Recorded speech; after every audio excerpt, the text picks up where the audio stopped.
To all my people out there in the Shark Tank, what up? To all my people out there in the Shark Tank, what's up? Big shout out to everybody out there on the back street. Y'all know what time it is. It's Hot Mic Friday. You know, y'all don't forget to hit that like button. Don't forget to hit that damn like button.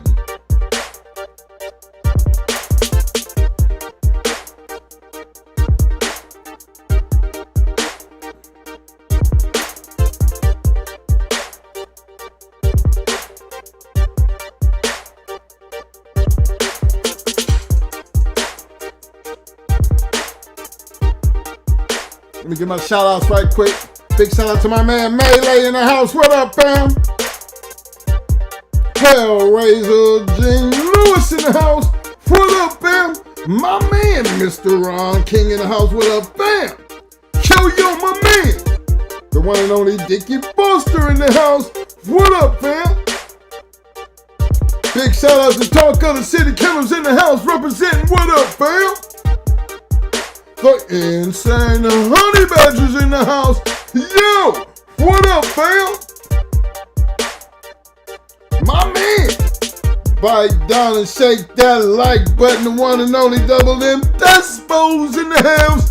What up, fam? Yo, my man. Mr. Bruce Banner's in the house. What up, fam? Big shout out to the 260 boys up in the house. What up, fam? Yo, the almighty one. What up, fam?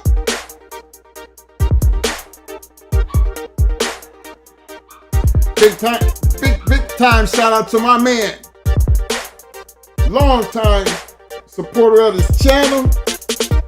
Much knowledge. Big shout out to my main man, Mr. Courtney Edwards in the house. What up, fam? He says, salute to the Shark Tank for always showing up and showing out. Much love, Twin 1 and 2, and the rest of my people out there. Big shout out. Everybody give a thumbs up to my man, Courtney Edwards. He always showing the love. Hell of a dog man, too. Yo, long time supporter, my man, the one and only Mr. David Morris in the house. What up, fam?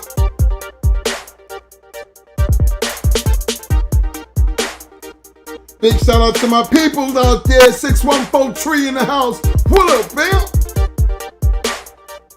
Big shout out to 517 SEK. I'll see you, fam.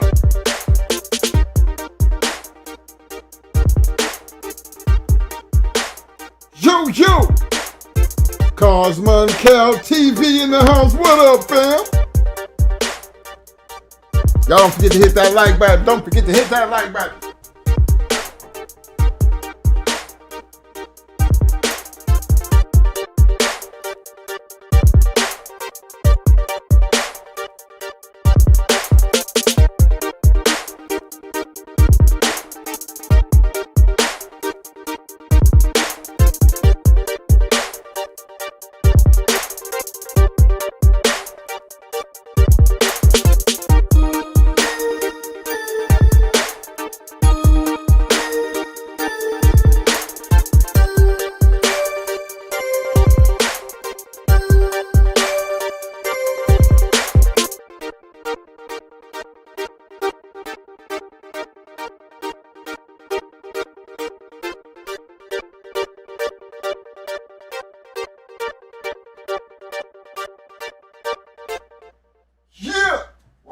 my people like, where my people at?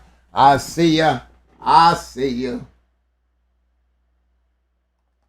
What up, fam? What up, everybody? What the hell is up? Had a long day at work today. I just got in. But you know how that is. Running here and throw things together right quick. You got to jump on. Don't feel right up or don't. Look here, man. First, I want to give a big shout out to every my people out there on the back street. What up, y'all? Y'all know what time it is. Roll them up, get that drink together, sit back in that chair. Don't forget to hit the like button. Don't forget to hit the subscribe button if you haven't already done so.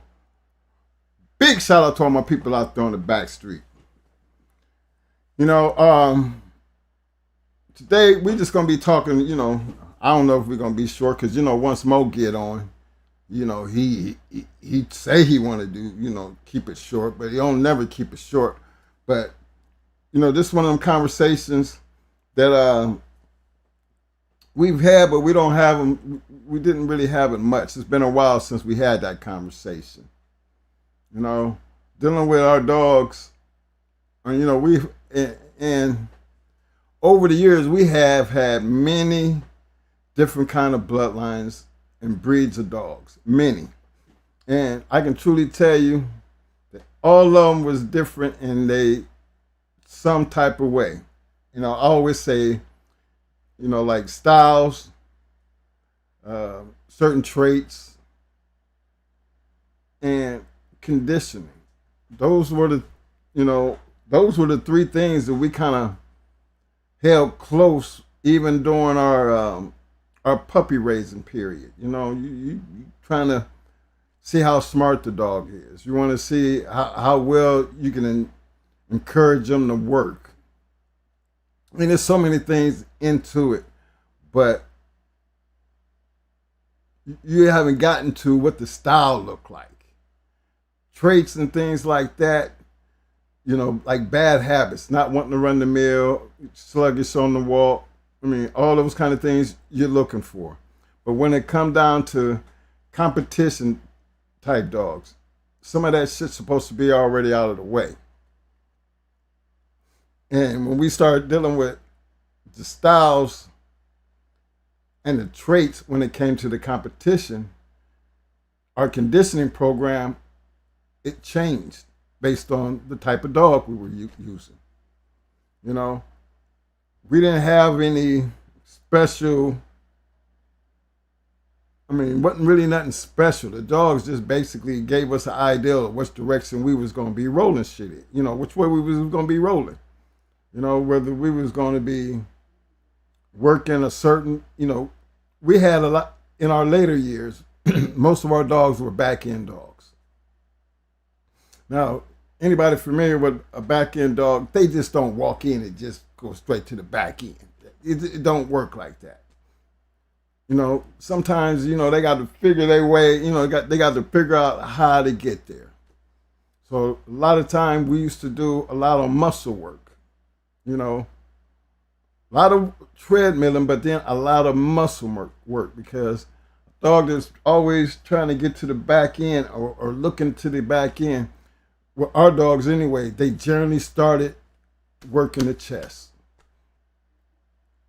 You know, and when you got dogs that's working the chest, you know, it takes a lot of power because nobody's just going to let you just stay there. Then you got to come down off of there, and then you got to hit the back end. Well, most of our dogs, they would work that chest and work that front end and push and dig, and then Mo could tell them now. You know, that was his thing. Mo would help him by telling them when to go back there. You know, so I always felt like that was that one extra thing that I felt like we always had the ups on people because we were basically dealing with trained game American Pit Bull Terriers. They listened.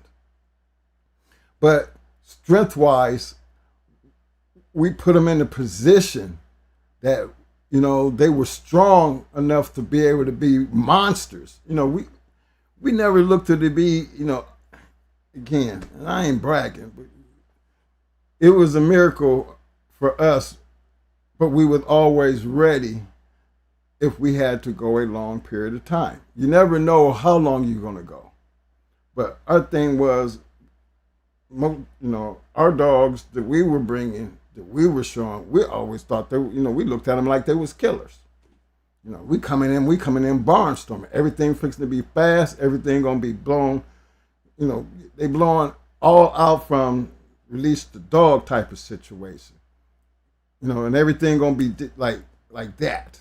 So, Mo always had them strong, and they were winded. Because remember he had control over their pace. You know what I'm saying? Remember, everything always started. That pace always started for the first 30 to 45 minutes. These dogs are all on full go. They've been conditioned to go full go, right out the gate. Working, always constantly working, always looking for something. Constantly pushing hard and fast. And then plus with Mo, talking to him, they tell, you always knew he had them because they tail would always be doing that thing. You know what I mean? They could hear him. And they hit that chest, and then Mo would hit him with that dig, dig, dig. And they would get down and then press it. And then he just knew, right when they had him, he could say, now, right there. And they would just automatically, boom. And once they got back there, that was like all praise, because now the dog is doing primarily what he want him to do. Now they tail is doing this because Mo's in full go. That's it, right there. Word, and he pushing. Now, we know for the next 10, 15 minutes, you got a back end dog who, and I say not just the stifle, our dogs was the gut dogs. They would hit the guts, the nuts, then they would, they would switch to the other inside and be inside and hit the other stifle. So that was a part of our training. That was like a part of training the dogs. You know what I'm saying? When you training them to listen, and then they do things that you tell them to do, and then you encourage them.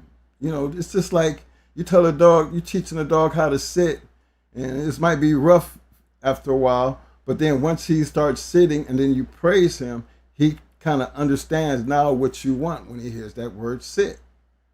And especially when you praise him. And then you can move on to the next thing. But when we train, we don't train with treats or anything. We just train on command. And that's not just the bulldogs, but the guard dogs. We just never got into using treats. It was always the voice by praising them. They knew the difference between the voices. You know what I mean? We screaming and pushing, they get hyper. If they're doing something wrong, they'll hear the anger with the correction. Bulldogs, same way. That's why, one of the biggest traits that we had, that we looked for in our puppies was the ability to listen. And if you could listen and react to what we're doing, then that means that's an intelligent bulldog, because he hears you. He hears what we're saying. He's paying attention. We never was fans of just, letting them just go, and then, we always had to have that extra edge. And I always felt like a trained bulldog was always going to have the edge, because not everybody's doing that. And a lot of times, many times in our career, people will be tripping out. Is that dog listening to what he's saying? And the reality of it was, yeah. So that I thought that was it was funny to even hear people even ask, because some people would be shocked by it. Well, a lot of people were shocked by it. You know, the twin, you talking to the dog? That dog listening? Yeah, he listened. And all our dogs listen because they were trained to listen. But that's just a trait to me. You know, not all bulldogs, you know, are getting, you know, once they get locked in, they don't listen. You know, it's almost like they're on their own. And I'm not going to say that for all of them, but, you know, the majority of people who are not familiar with that, you know, they are missed it. They, you know, it's like the dog is in there by itself. We always wanted to be, you're not, you had to beat us and the dog, not just the dog. So I always felt that dealing with styles, the type of styles with intelligence, and you put use all that, working it to your advantage in your conditioning program. It all played a major part in a lot of our, you know, competition, you know, when we were doing it. And it definitely helped in a couple occasions because, again, we were always on full go. You know, it was crazy that some people would think they can't maintain that pace, you know, but yeah, we could. Because if we train a dog to maintain, I mean, and I told y'all we be on full go for 30 to 45 minutes. Mo is pushing pace that whole entire time. But actually, in our conditioning program, those dogs are on full go, whether it was the weight pull or on that treadmill. They were actually on full go for hour 30. But the thing is, why would we say, well, twin, why an hour 30? Because they don't have no resistance. See, in the conditioning, they're not pushing that weight. You know, so all you're doing is building the wind, building the burn, building the muscle, giving them a chance to be able to, you know, be already prepared to be able to give us 30 to 45 minutes of straight push. Because now we figure, you know, when you in competition, now you have to fight against someone else's resistance. You see, resistance make you work a little harder. So we know, they set the work that 30, 45 and be wide open because they're already been conditioned to do it an hour 30 with no push on them. You know, no resistance. So the thing is put them in the position that when it comes time to have the wind, the muscle strength, without that burn, they already know what it felt like. And see, we used to do it and do it to a point to where during the conditioning program, everything that Mo wrote down, he always knew when the wall was coming. And he would just extend the wall over the conditioning program 6 to 8 weeks. He would always extend it further and further and further. So it wasn't nothing for us to be burning dogs up 30, 45 minutes full go. People thought that was crazy. Slow them down, twin. Slow them down, twin. Move. No. Because at that point, you know, a lot of people used to say a lot of things, but, you know, Journey, Mo only heard me. And I wasn't never really had too much to say when, you know, because Journey, that's our game plan. We coming in and we blowing them up. Thing is, can they withstand this punishment, you know, that we are inflicting on them that first 30, 45 minutes. If they can maintain and get through that, we still got a lot of bulldog left because now Mo know how to slow them down. You know what I mean? By making them work. Where you going to get them to work at? Well, if they're in the back end, let them stay back there. There's no need to push them while they back there. You know, I always looked at it like, as long as they back there, let them go in, Mo. And then some of them, they just wouldn't, they would still have that resistance and still be trying. And Mo would just basically, he would stop saying too much of anything as far as to push.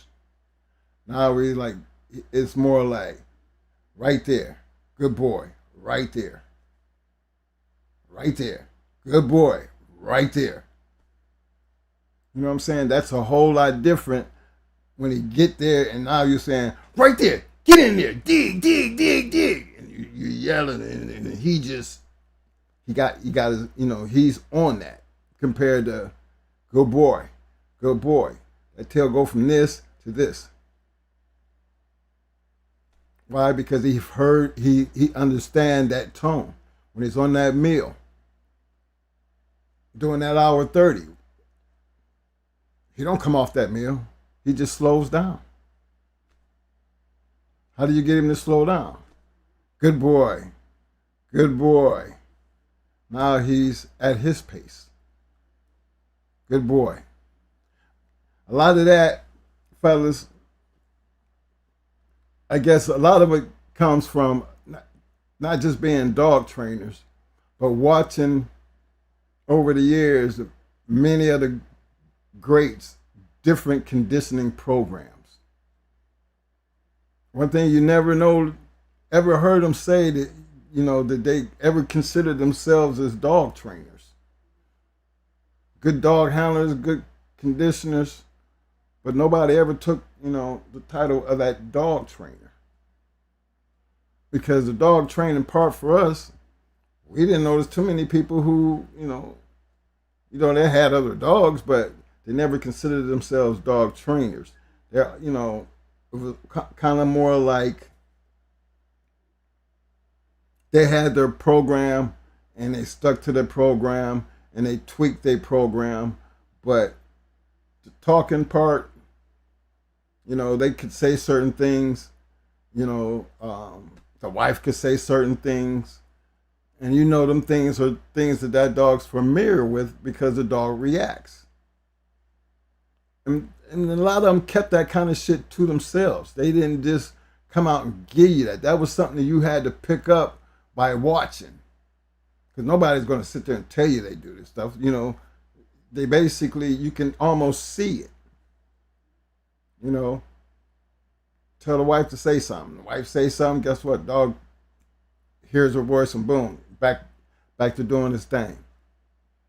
Or he might say a certain word and you can see the dog react. You know, those are them things that they don't share with you. But if you've been to, you know, when you've been around like we have been around and seen a lot of the things you've seen a lot of other guys who use that to their advantage, where you knew that their opponent was in trouble. You know, because this man is interacting with his animal and this other guy has no idea what's going on.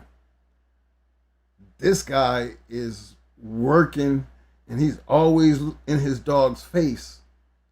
And this guy is just standing back like this dog is on autopilot. You know, that 2-1, most of the time 2-1, you know, that one didn't have a chance.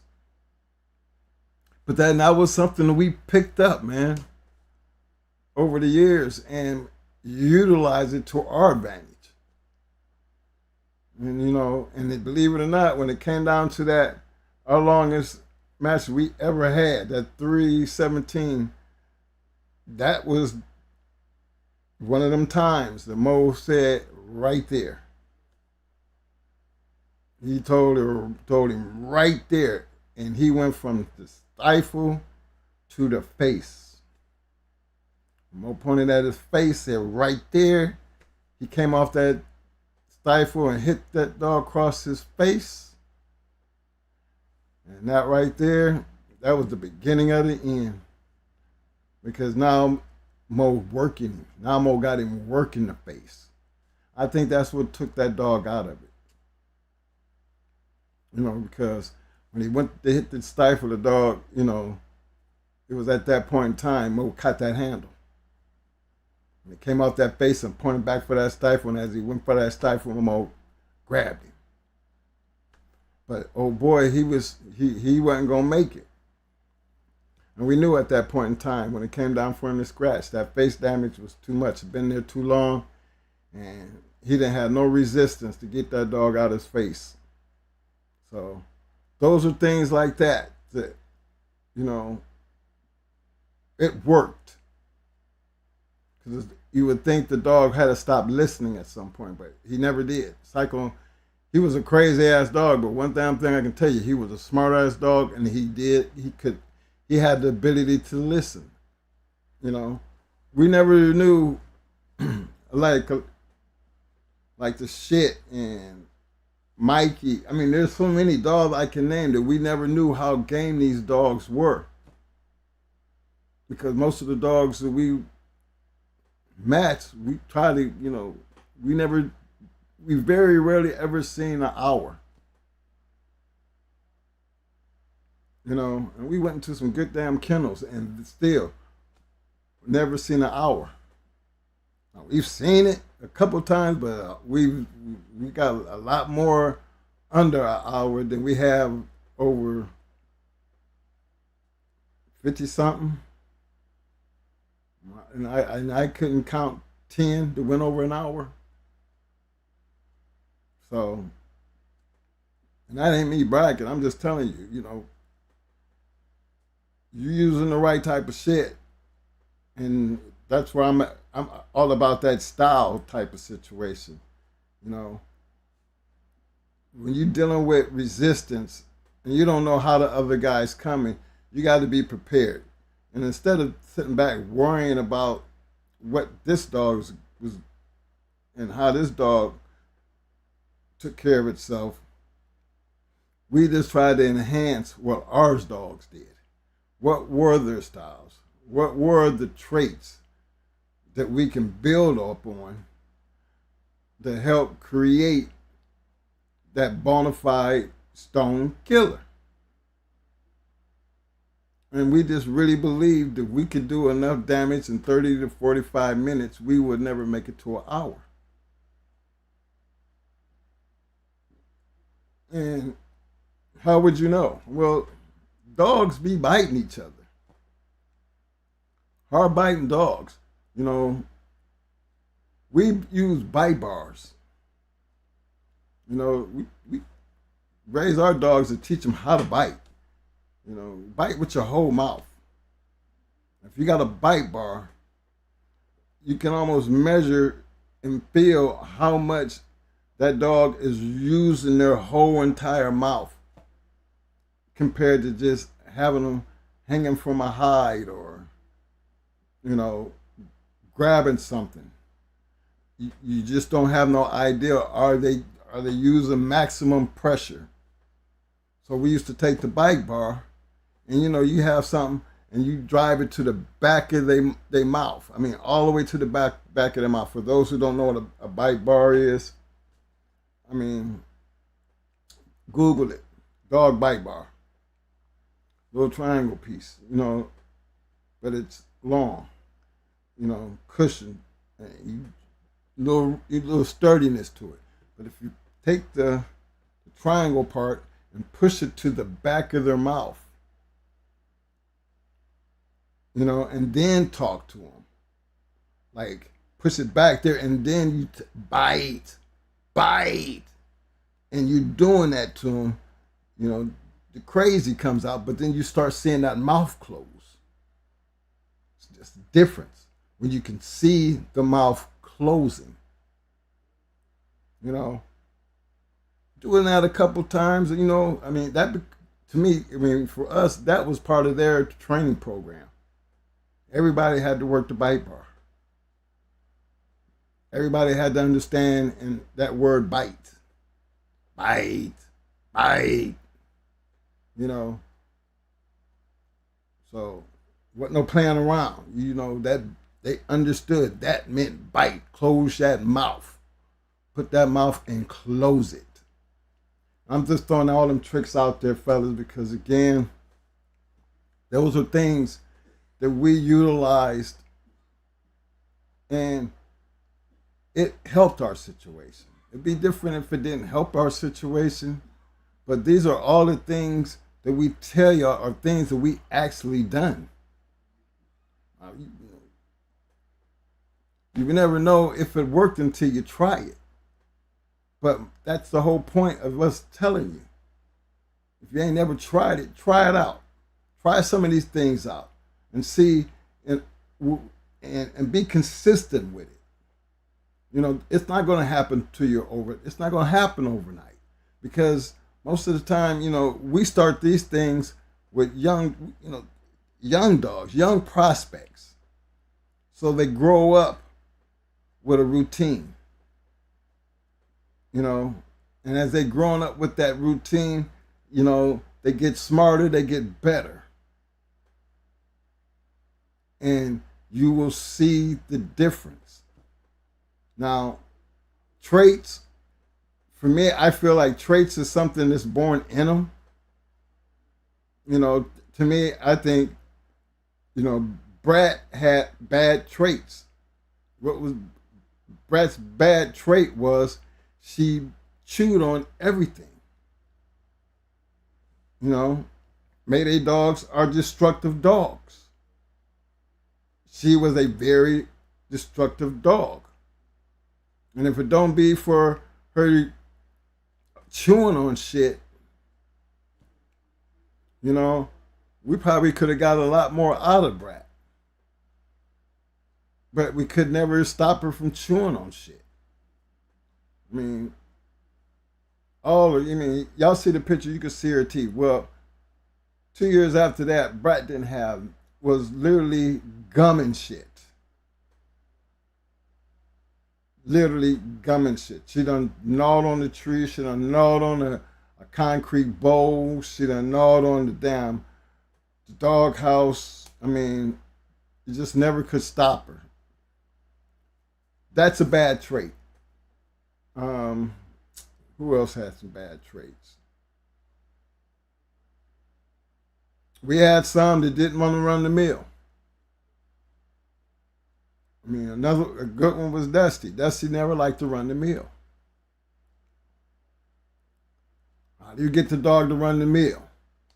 Well, really, the dog didn't really have a choice. This is how, you know, for us, dogs don't have a choice to do something that you're telling them to do. Remember, a smart dog would do what you tell him to do.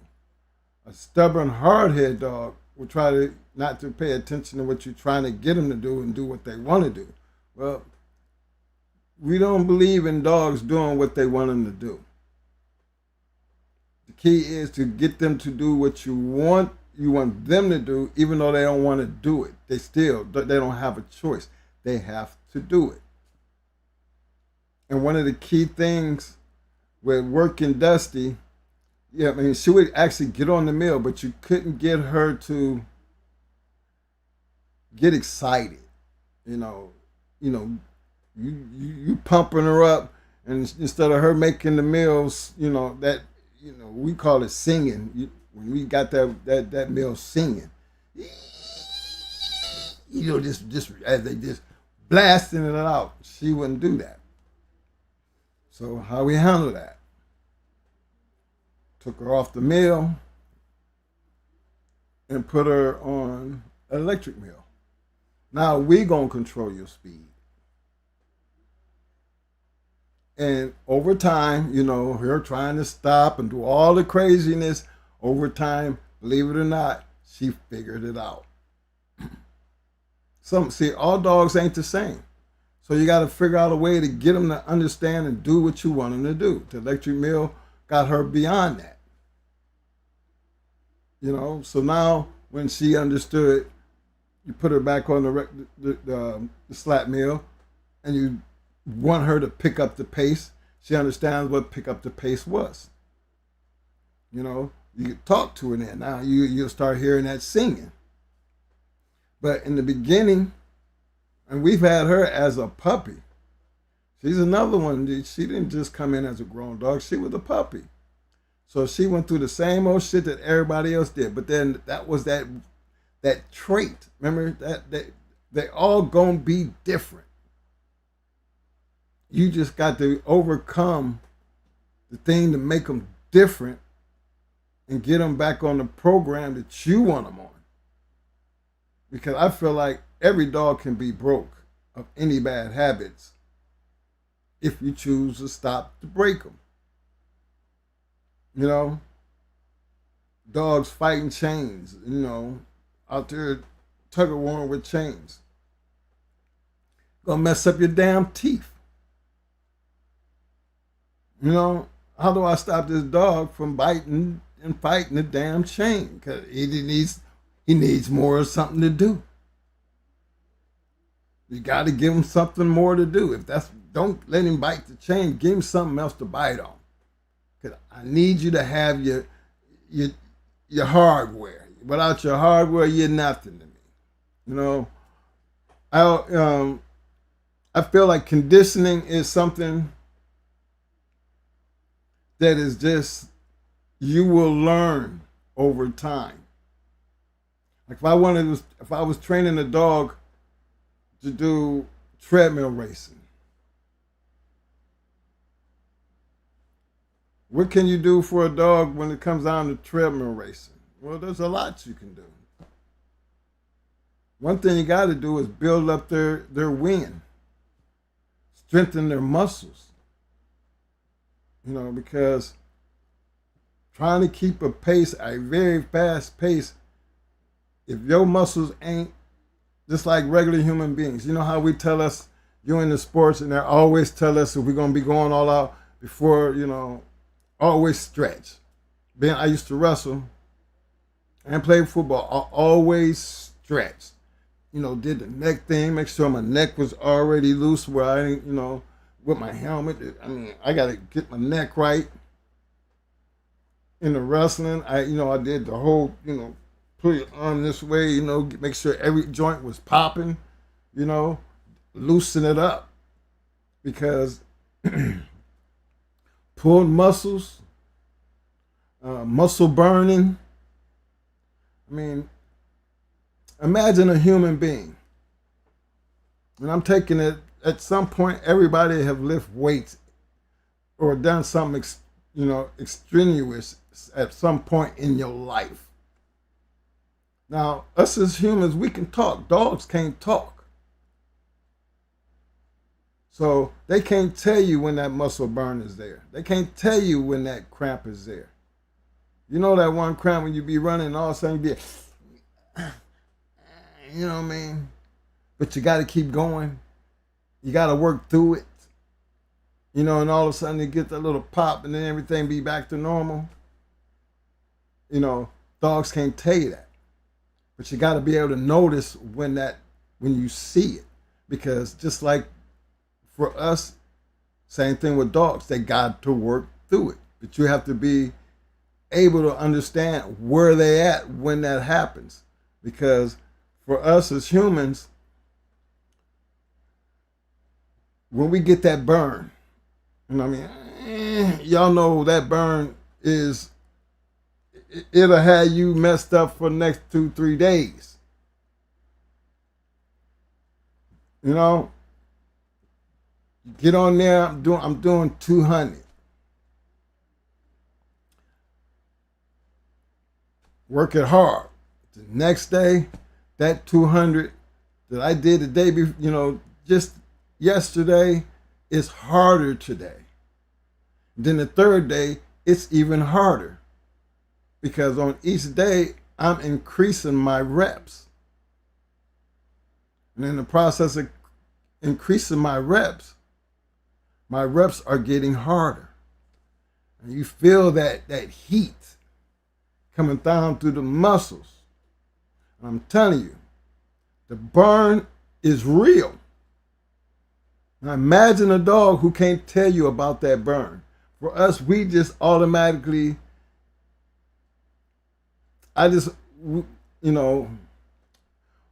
Mo knows that burn. He knows when he sees it. He gonna come in here and he gonna tell you all about the things and how he gets to those points. I've been around long enough that I see it. I understand it. I know when me and him talk. He always been the conditioner, but then I'm always the one toward the end that comes in and he leaves, and that last 2 weeks is my time. Because then I get a chance to just do all the blowouts, do all the talking, do all the cooling down, do all the rubbing of the, and hooking them up and doing all the love stuff to them in the end. I'm the one who take them for them walks in, them cool down periods, and come back and pop joints and give them good rub downs, lay down and talk to them and everything. The reasoning that we always did it that way, because Mo always felt like 3 against 1 was even better. So, when the average person was 2 against 1, we was 3 against 1. Because the dog would always, the dogs knew the difference in our voices.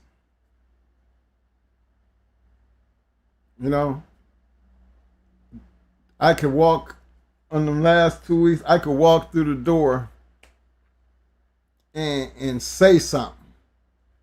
And they would know the minute I walked through the door based on the timing and just to hear my voice. You hear that damn treadmill speed up and you're hearing like they'd be happy as hell to see me. Ain't seen me in almost 6 weeks. But when they do get a chance to see me and they hear me, whole new ball game, because I give them that extra. I give them that extra attention, that extra love, that extra. It's not like you get off and Mo he feed, give them that special shit, and then they back and he don't see them no more until the next morning.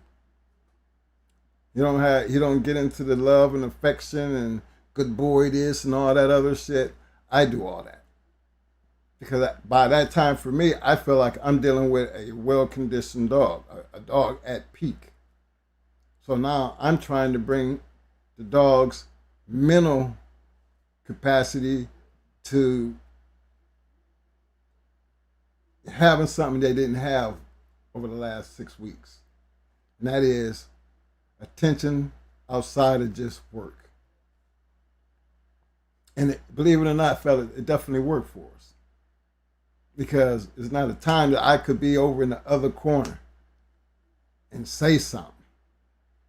I want him to push that dog this way. Bring him here, bring him here, bring him here. And you'll see him heading that way. Working.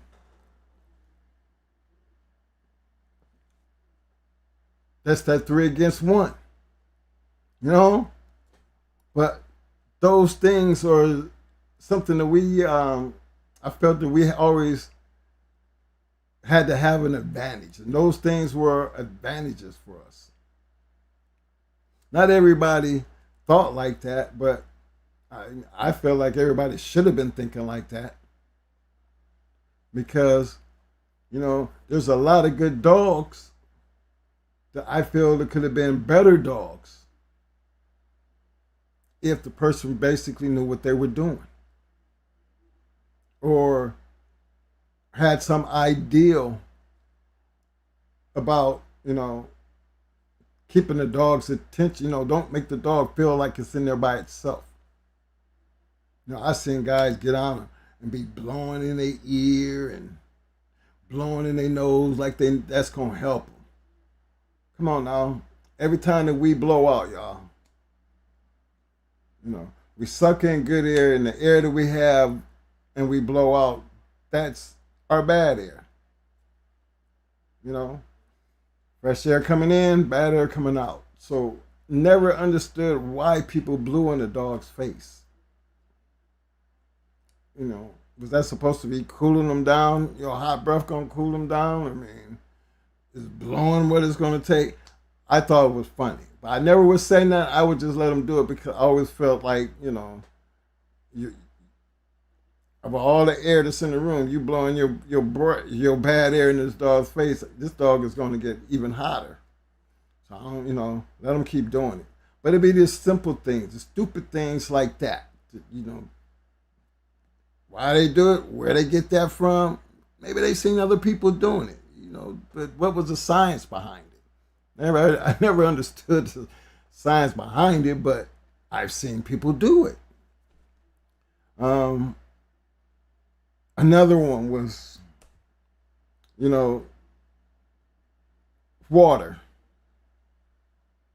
In conditioning, we did Mo had this little 3-second test, where he would see how dry the dogs were. His thing was to dry them out, but don't have them too dried out. And he again, he was a master at the shit. Most of the time when we was like in the corner, Mo might have that sponge maybe, they tossing the sponge. He gonna slap him between the leg, hit him up, come down, just let the water run down their face and wipe it off and throw the sponge back. Never shot no water in their mouth. Wasn't shooting water all over their face because he would take a cool ass thing and wipe their face. A wet sponge from the bucket up in the groin area, under the bottom, squeeze, wipe, clear the face.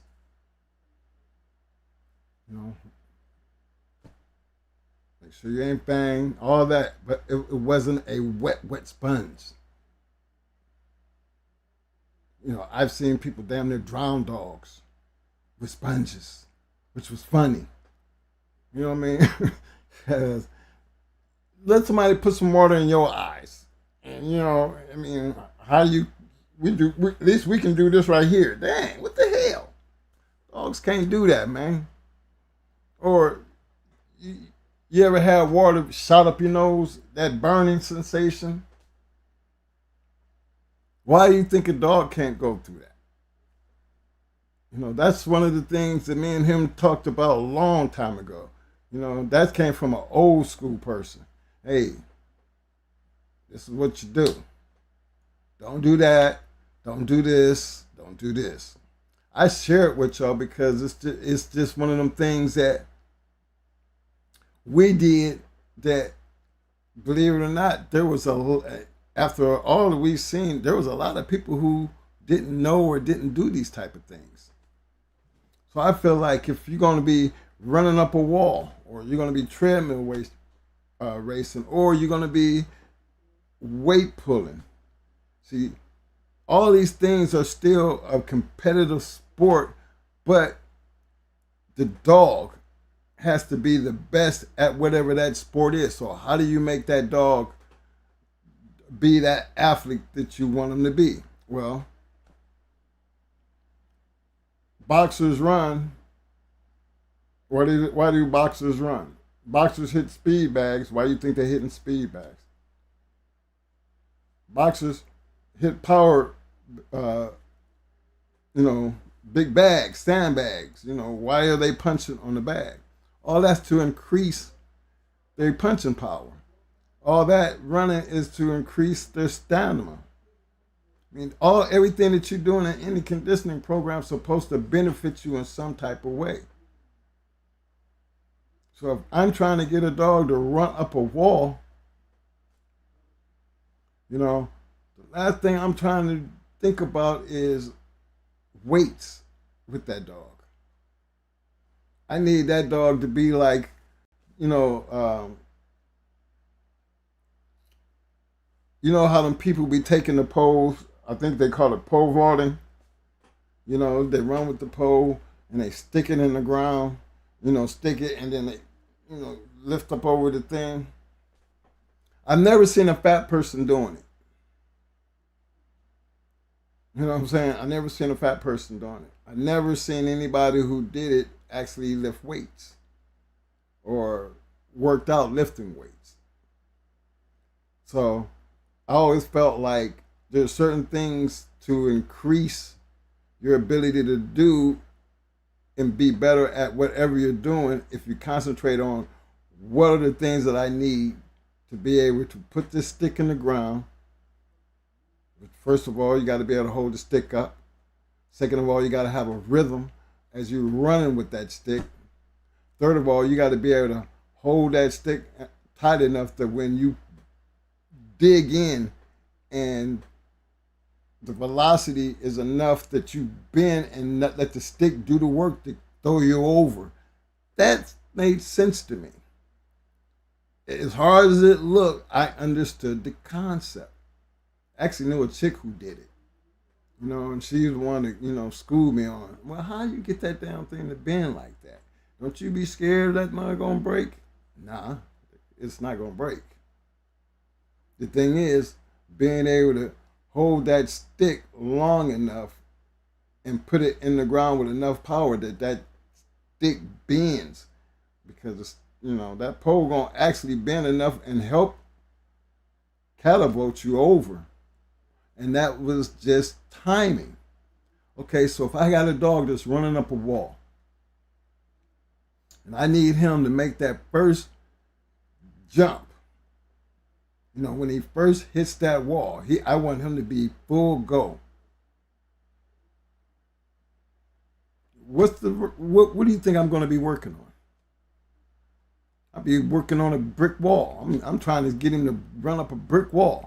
Now y'all see how we train the Malinois, how Malinois are automatically athletic. Our Doberman Pinschers were athletic. Rottweilers, they was kind of big and husky, and they couldn't get up over fences, climb over fences like the Dobermans could, or like the Malinois could. We get them dogs and we get inside the big tennis, you know, them tennis cages. And we train them dogs to run up them fences and jump over on the other side. Now, you know they're not getting all the way to the top and jumping. No, they're climbing all the way up to the top and they're trying to run down the other side, and then they jump off to have a safe landing. Nobody's running to the top and jumping off the top of the damn fence. They start out jumping off at the top of the fence. You know what I'm saying? But then that's why we're there. A couple of this, letting them hit that ground,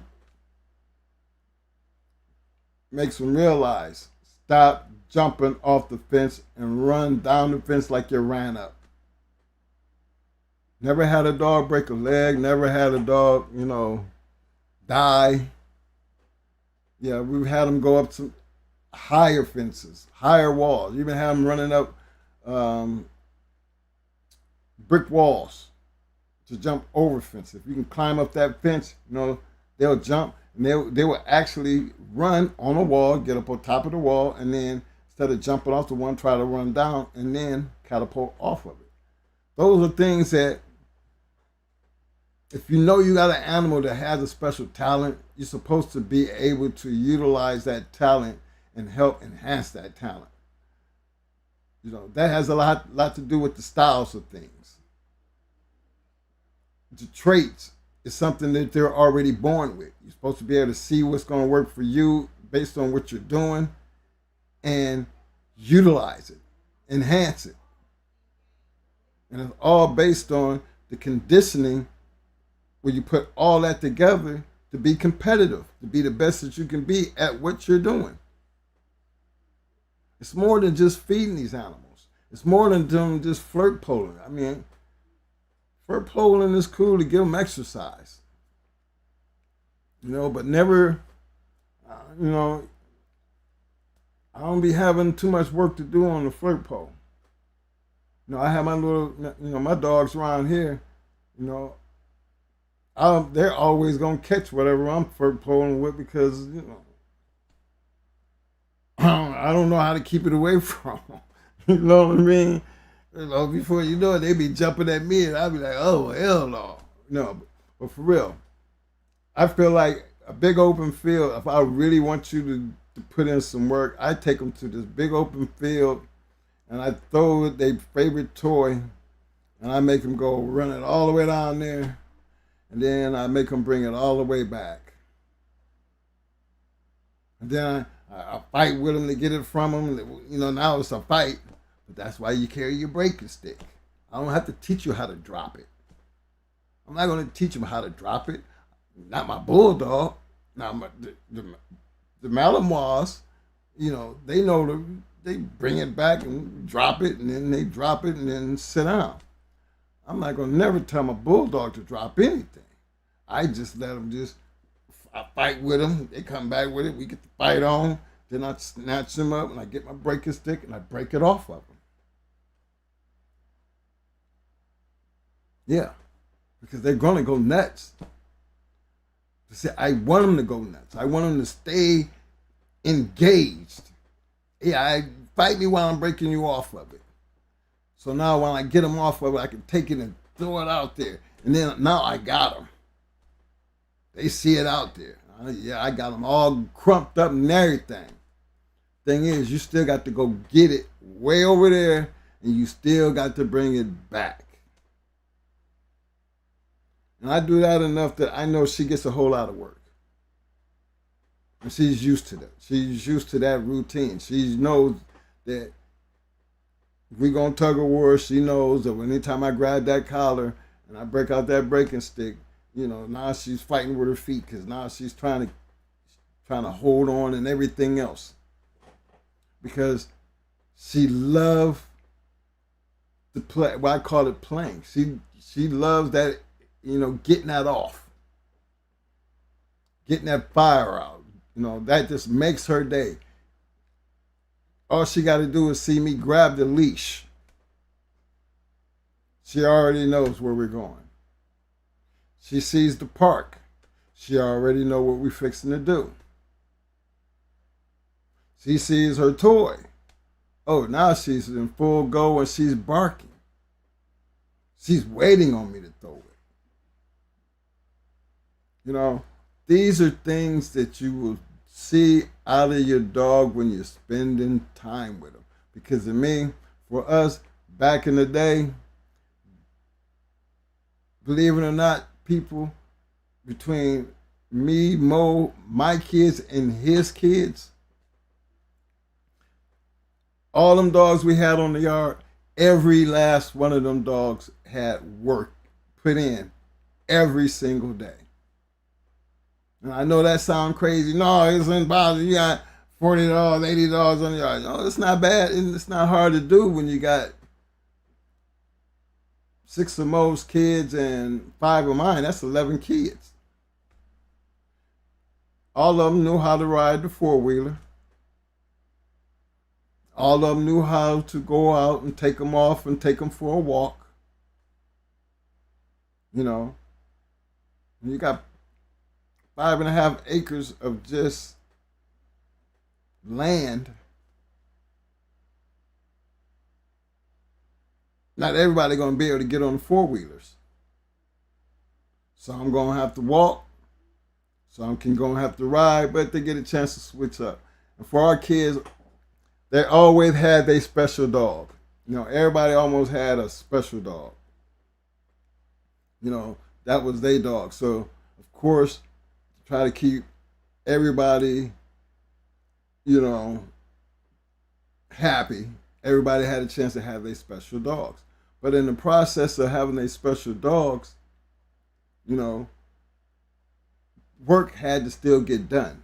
And that's where the funny part is, because everybody, you could tell the certain dogs that nobody wanted to mess with. Like nobody wanted to mess with Brad.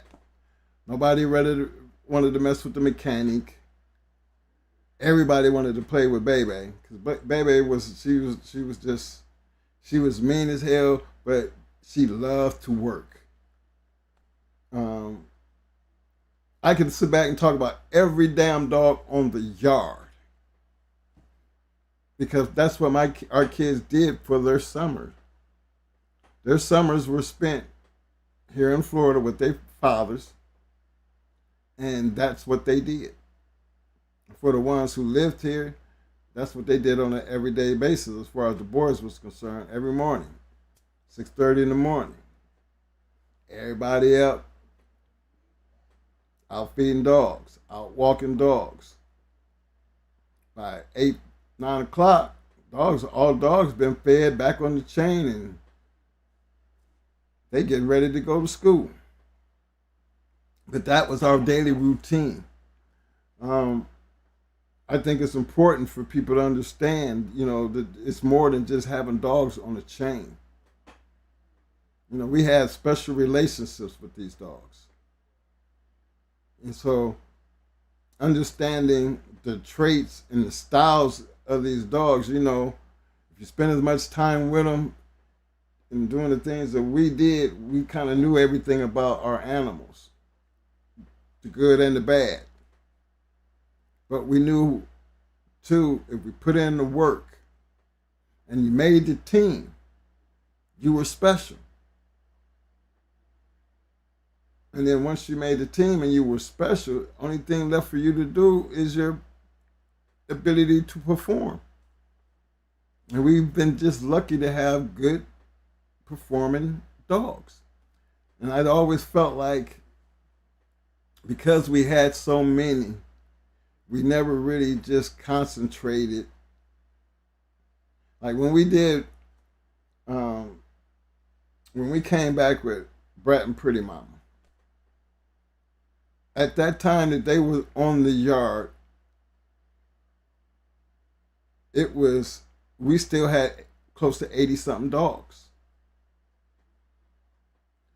It was right at the end of their careers is when we shortened that yard to 40. But everything, I mean everything that made the team was put in the competition. Everything. And we never, and that was the thing. We never, by the time you run down that 40, you go through everything. You're doing your breeding here and you're doing there. Then you come back around. That's why we had a lot of 1 and 2 time winners. A lot. Because we were always constantly, moving, whether we're going to shows or doing them. So when you're putting in that kind of work and you're being competitive, to be a competitive at even confirmations and even our ring training, when it comes down to our dogs as far as the Malinois and ring training. We don't do ring training, but I told you we have a friend, a female friend. She does a lot of that. But she puts in that work.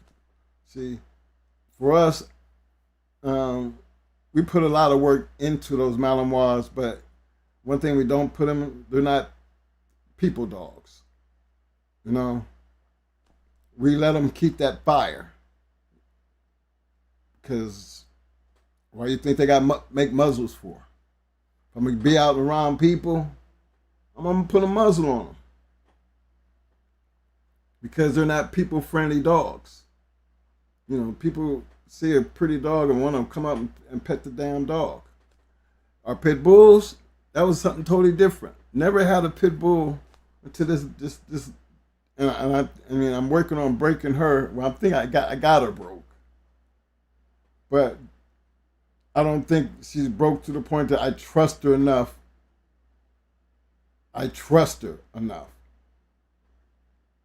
because she hasn't, she'll be out in the yard and somebody walking down the street and she'll run up, and I always felt like, dang, the little barking little uh, Lily, she raises more hell than Hella, but I think Lily's the reason why Hella used to run up to people and never attack them. But you see a bulldog coming with their ear, that look on their face. People don't know how that dog's going to react, And I seen, plenty of times I'll be wondering, somebody step off the curb, trying to run from her, and that type of shit. And so I had to stop that shit.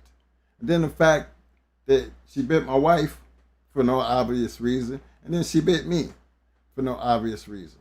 Well, I think it was an obvious reason. But to me, it was no obvious reason to put your mouth on the hand to feed you. Because that's that mayday in them. That's that screw loose. Just out of this, something clicks and all of a sudden they in full go. Well, even working with her, she stays in full go. But now I have control over how she acts around people. Because I can't have my dog just running loose in my yard and can't nobody walk down the damn sidewalk. I walk up and down my street and around my block. I carry a leash, but my dogs are not on a leash. I say come here, they know how to come here. So I'm happen to run out on them. It's going to be a bad day. But I have control over them. I keep my braking sticks. I keep control over them. If I see something, I call them back to me. I don't have hard-headed dogs. But that's just being around them for so long and over the years that it's not hard work for us. It's almost like a science. It's like riding a bike. It's something you just don't never forget. Now, when I was talking about the styles and the traits and these things, that's almost like everybody should already know by common sense that every dog ain't the same. Every dog don't have the same style. All dogs don't have the same traits. All dogs don't work out conditioning wise as they all just going to be different for whatever reason that is. I mean, I don't even get into the conditioning part because there's so many different ways to condition a dog, and I always leave that for Mo, because if he want to tell you what he feed and how he be able to do the things he do, and you're going to catch, if you watch enough of our videos, Mo has literally given you his whole entire keep. But it ain't all at one time. But his whole entire keep is in these videos. All the way down to his concoction, his little special drinks, and how he's able to work the shit out of a dog, and the feed, the medicine, all of it's in these videos. So I don't try to get into trying to explain the conditioning part of it, except for the conditioning is different, and it's the most important part of everything that we've done being competitors, because that conditioning program, that's show and tell for us. Those are going to be chain spots or going to be empty chain spots. So everything that's on the yard, in order to give it the best chance to get, you got to give every dog the same opportunity to be fair about it. Now, we always felt like we was going to be fair. And even to this day, my brother is always still consistent every morning. I mean, I don't get up to 6:30 in the morning, but I don't have 12, a bunch of Malamars to be dealing with. I have 2 dogs and 2 dogs only, and they know that clock. 8:30, 9 o'clock, I expect to hear them, barking and making some noise. But I only got 2 dogs. You know, it's a lot different when we were dealing with 10 and 8. 8 dogs. Things are just so much different. So yeah, maybe that's what keeps him young, but maybe that's why he's always tired. You know, but for him, that's what he loves to do. So I don't knock it. But when it comes down to the knowledge that he has and some of the things that he shared with y'all, you know, I think it's important that y'all try to grab and understand a lot of things that might not make sense, but if you just tried half of some of the shit that he actually says. See, um, one thing that y'all really don't know, because we don't put it out there like that, is we got some badass dogs.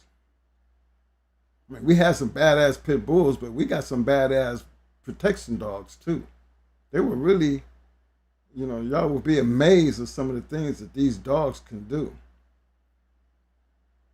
But, you know, we're talking about a protection dog.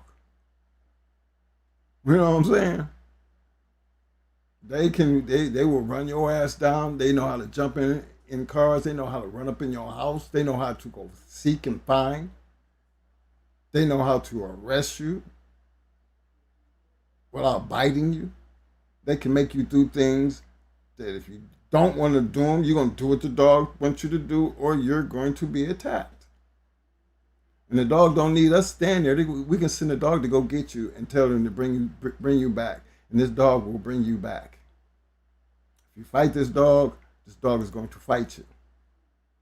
But as long as you do what this dog wants you to do, this dog will actually walk right by a person as long as they're going in the direction that dog wants them to go.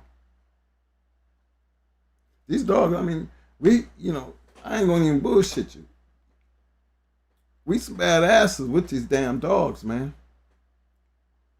But again, how do you get like that? Experience, training, time. Motion detected at the home front.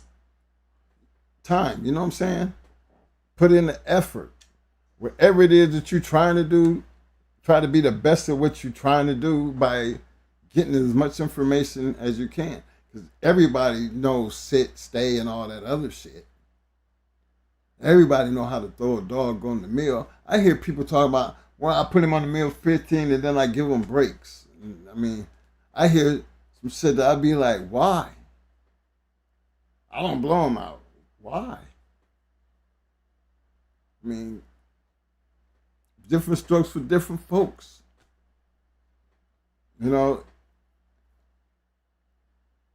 even use the meal as something to keep them exercised. If we're going to exercise and keep them athletic, that's what the walks are for. That's what going to the big open fields do. Dogs have a whole lot of energy to burn off. I work during the day. So in order for me to get my dogs, and I'm working during the day, I mean, I got to get my time in, early in the morning, because they probably won't see me no more until 6 o'clock, 7 o'clock at night. And then I do the show. Every time after the show, I go right, grab my dogs, and we're off taking a walk. In the morning, every morning. When I get up, we off taking a walk. They go do their shit, pissing, running around. See, my pit bull, she has this, we call her Speedy, because she get a chance to just run, and she breaks out into these crazy speed dashes and just big circles around the house, around the whole entire park. But the thing is, by the time I bring her back home, where I can go, and I'm gonna be gone for the rest of the day, my wife say, you know what, these dogs I don't hear nothing from these dogs until you pull back up in the yard. And she takes them out throughout the day, but she can take them out, they go out, and then she brings them back in, and they just be cool dogs. And see, I don't have dogs that's outside on the chain or anything. My dogs are house dogs. So I don't have to worry about dealing with the fleas and all that shit. Our yard days is over. having any reason to have dogs on the yard. Even though we have dogs on the yard, but we don't have to deal with them. You know, our peoples deal with them. You know, and that's just a different type of lifestyle. But if you got one or two dogs, and you trying to be a wall climber or a conformationist or a weight puller or a trail mill runner, to me, those things can happen and be on a bigger level if you have more people doing it. That's all. We come a competitive time period where we wasn't running up walls and we wasn't climbing no fences. We bulldogging. We climbing over walls. And that part of the game was something totally different. When you've seen enough and been around the competitive nature that comes with that, something's got to be able to set you above the rest. Because it's like football Sunday. On any given Sunday, anybody can lose. Any day, any time. What controlled that? Well, we put in the work. We put in the time. We understood that any given day situation. We just wanted it to be, plain and simple and clear. That ain't fitting to be your lucky day. Today is not going to be your lucky day. And we approached it like that. And I say that because styles, you hear people say styles make great fights. Well, we had a style. And we didn't care what kind of style you was bringing. Didn't matter. Give it down. You head dog, whatever. It just never, styles did not matter. We know what we had and we knew what we was bringing. And the thing is, regardless of what kind of style you had, you have to be this dog. And its ability to do what it's fixing to do. Remember, it didn't have nothing to do with the style. We conditioned based on the style. Remember? We condition based on the style.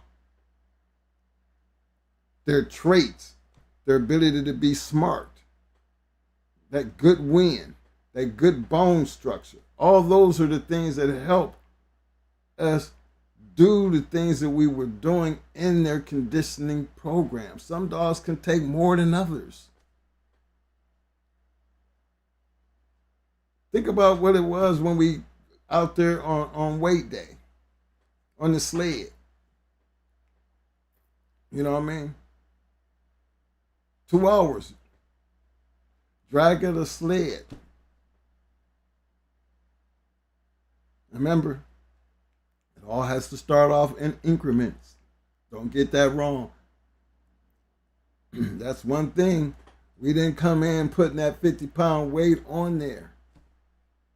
You say, oh, that's what you're going to work with. No. Because by the time the deeper they got in their keep, and that 50-pound weight that was on that sled, they was running with it. But they had to be built up to that 50-pound weight. I'm just telling y'all, at the end of that 6-week of peak period, they could take that 50-pound weight and run 100 yards back and forth. I didn't say 100 yards because I think the field is longer than that. That's why I said we're going to get these videos together and show y'all.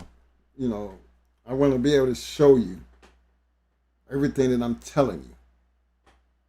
And watch the progression.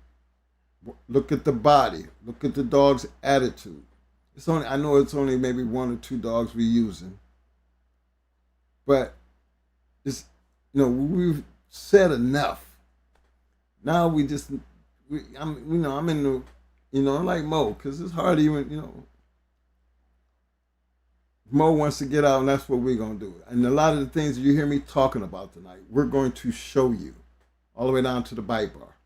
Show you there is a difference. You know, I can tell you the difference, but what if I show you the difference? Watch how the dog bites, and then watch how the dog bites when I start talking to the dog. You know, do you see any? Yeah, you look at them, you can see the change. Look at the bite bar. Look at the bite bar. Look how you biting the bite bar now. Their mouth is closed. You know, they don't jump in there and grab the bite bar. No, they're actually trying to get the bar from you. Just like they toy. They're basically trying to get it from you. You know, you tug of war on them, but you don't know how hard that dog is really biting. You don't. Now, I don't feel like I got to go out here and buy this machine to find out how hard the dog is biting. You know, I feel like the way I can tell how hard the dog actually is biting is based on dogs bite hard because they want to bite hard. The thing is, you got to always make sure every time they put their mouth on something, that it's something that they want, and they're automatically going to bite it hard, or it's going to get taken from them. Now, you know how to grip these dogs, you know, these bulldogs got. You know, they got that lock jaw. They say they got that certain hand supposed to lock. Well, I ain't had a dog yet that I couldn't stick a breaking stick in there and get them and take what I wanted. Never ran across one yet. Now, I find the ones you gotta fight with because they don't make that process easy. But I've never met one that I couldn't break them off or whatever they was on. But teaching a dog how to bite, to me, is necessary. Because, hell, don't you have to teach a boxer how to throw a jab? Or a hook? Or how to bend their knees when they're trying to throw hard punches? Put your weight behind the punch. All that is the same way that we look at our dogs. We want them to be able to dig in and apply pressure where it's going to mean something compared to just sitting back thinking it's going to happen on its own. Never been a fan of just, oh, that's a good dog. No, it's a good dog, but we fixing to make it a better dog. And just straight up. Well, you don't have to do all that. Well, you don't have to do all that. That's my thing. You don't have to do all that. But coming from where I come from, back in the day, I know y'all ain't doing what we doing. I know y'all ain't doing what we doing. And that's what you want to have in your corner. You want to be doing something that everybody else ain't doing. And if you're winning, sooner or later, people going to figure out that they're doing something that everybody ain't doing. You know what I mean? They winning. And we won enough. I mean, we were really winning enough to where, I was happy to be considered, one of them kind of where you walk in and everybody be like, oh, Lord, ain't that the twins? They going down tonight. Ain't nobody say that was happening. Because it felt good to know that you better be worried. I used to just like the fact that when we were starting out, everybody wanted to, they call you what they call them now, the green ones, the green team, They're so green, we was when we first got to Ohio. You know, like Judo's first loss, the Dusty loss.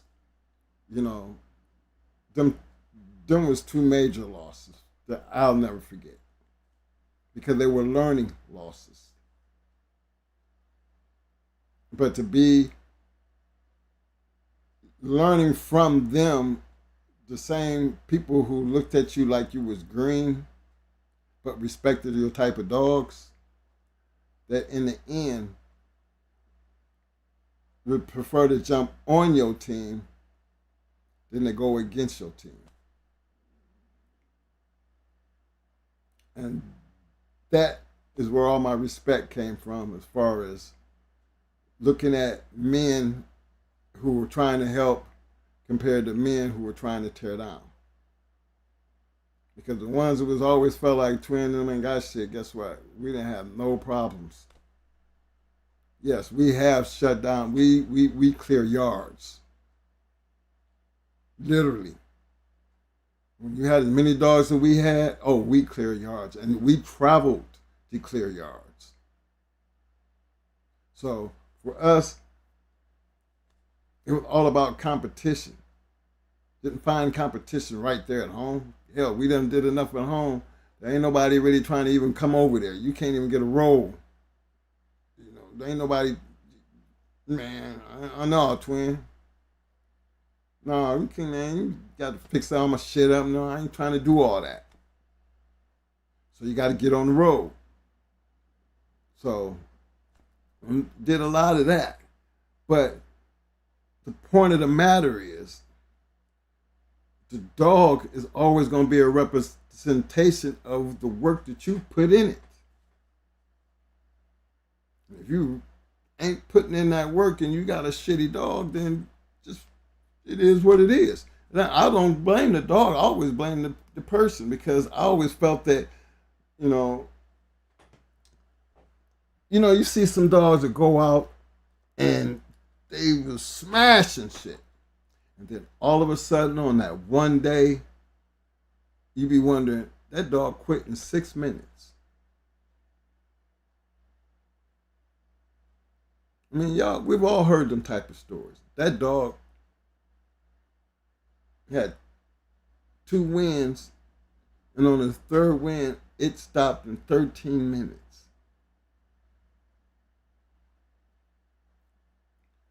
I don't know what that looks like, fellas. I've never been in that position.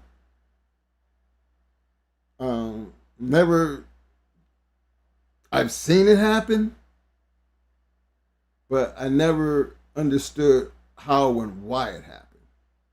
Because one thing, I never got into the habit of questioning the opponent.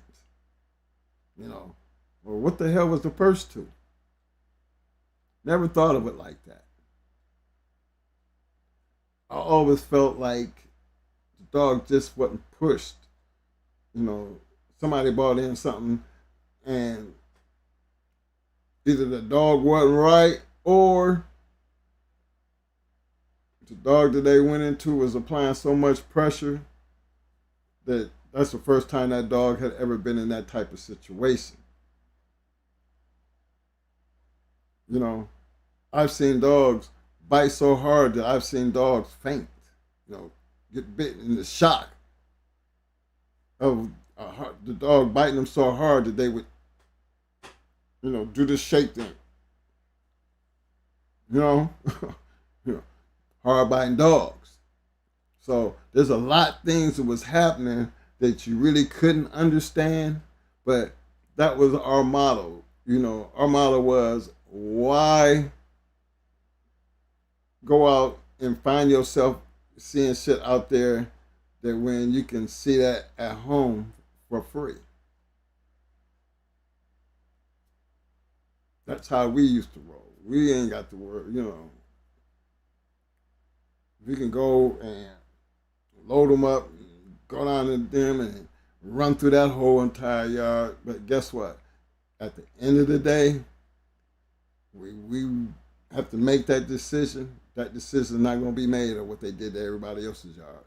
that decision is going to be made based on what you're going to do on this yard. Because there's some shit out here on this yard that you're going to find yourself seeing, and that's going to tell if you're going to make a team or not. And we always kept that shit on the yard that we could just, the day is here. So we didn't have to worry about 13 minutes or 7 minutes and 6 minutes or never been bit hard. You know, nah. We always had some shit on the yard, some higher biting shit, some, you know, a lot of people call them school, you know, I kept that dog around for schooling purposes. Nah, never had none of them. No, but I had a whole bunch of match dogs. Now, your schooling fixing to be on one of these hard fighting, you know, these hard crazy ass match dogs. You can stand in here with these, you know, you got a chain spot, baby. So the hardest test was always going to be on our yard. So you can't be afraid to fix it up and take care of it. That was always a must. We learned how to do it and was good at doing it. You know what I'm saying? So keeping that thought in mind, man. Hold on, let me see what's going on here.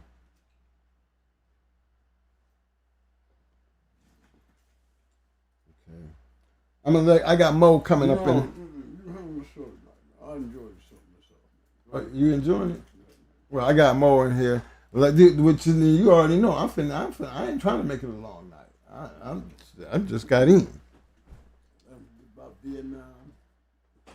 Look, fellas, when we gonna do it? You ain't figured that out yet? Yeah. It'll be soon. Okay. Past couple of days, man, I just want to throw this out there. You know, I got a big shout out to this damn podcast. You know, this podcast has brought us some, you know, a lot of friends that still around, hadn't heard of for over years and years and years. And then, you know, all of a sudden, you got some of your friends pop up. Twin, man, I thought y'all was dead. Type of things, you know what I mean? We're going to be doing a good show with another one of our friends,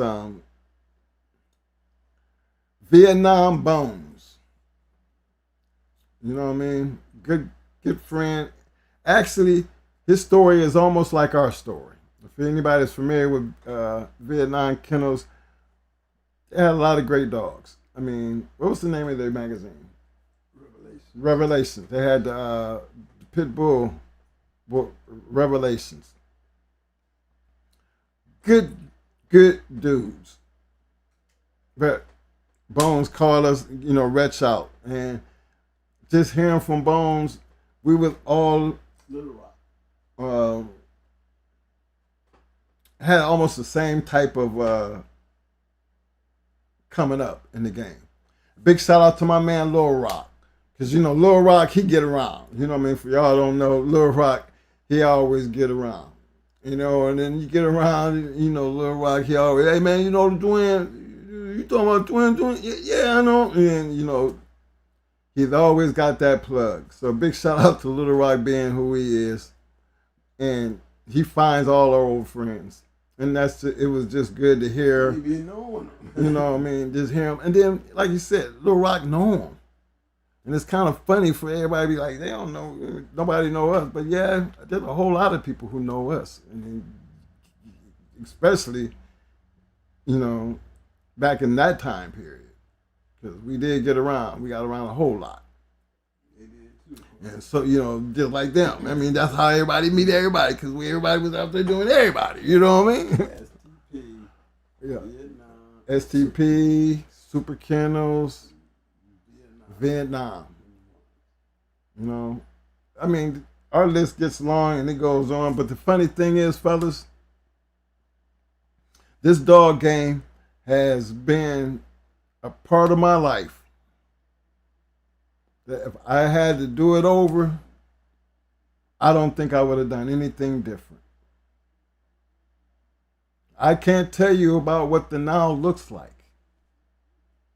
I can only talk about the past and all the great dogmen of the past. Remember, everybody is not out here sharing their story. I mean, come on now. Look at all the ones that didn't came through here. They don't have no podcasts. You could go back and hear some of their interviews and things, but then, come on now, they're not, David Tant. To me, they got better dogs than David Tant did. Believe it or not, whether y'all want to believe that or not, but because they matching dogs. I'm always looking at, Tant match here and there, but he was also selling, fed the market with a whole bunch of bullshit. Lied on a bunch of shit, but then everybody willing to talk about that, but ain't nobody willing to talk about my brothers over here. And I can go down through here and show you my brother's been smashing ass 20 plus years. Great dogs. I mean, the dogs speak for themselves. That part right there, you ain't gonna find in no book. That part right there, you're gonna miss if you was never in that world to understand what that world and that circle looked like. The STPs and the super kennels. Remember, to me, them are the two top kennels of all time when it come down to matching and winning and having champions and grand champions. Nobody did it more than them two. You hear all that crazy shit, but I think super kennels bypassed STP, and I ain't never think anybody would ever do better than STP. But these are things that we paid attention to back in the day. You know what I mean? Think about Vietnam. They was on that list. We already told you about Tony Rogers and True Colors. Shit, we showed you. Look, man, every time you look, you're going to see these people. And they ain't in nobody's backyard. They going into your house. They going everywhere. They getting it in. They don't care. That was that type of life, man. How you gonna not know these people? How you gonna not know the work? And that work, to me, is what we talk about. Because if it don't be for them, you know what I'm saying? If it don't be for them, we wouldn't have nothing to talk about at all. Y'all still be talking about Ed, David, Bill. You know what I mean? Them people wasn't the people I'm talking about over here. Them people didn't really want to come over here and mess with these people. And every time that they did, I'm trying to tell you, they got smashed. And I'm just letting you know. I mean, I think when Melonhead, I think that was Melonhead to beat Eminem and them and broke that, I think, 17 dog win streak.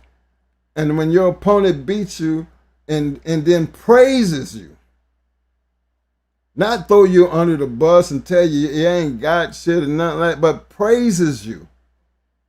Thank you for the opportunity. Class act. To me, that's what bulldogging was about, because on any given day that was to happen. And the fact was you was willing to stand up to the plate, and Melonhead took care of business. But those are just one out of many who couldn't.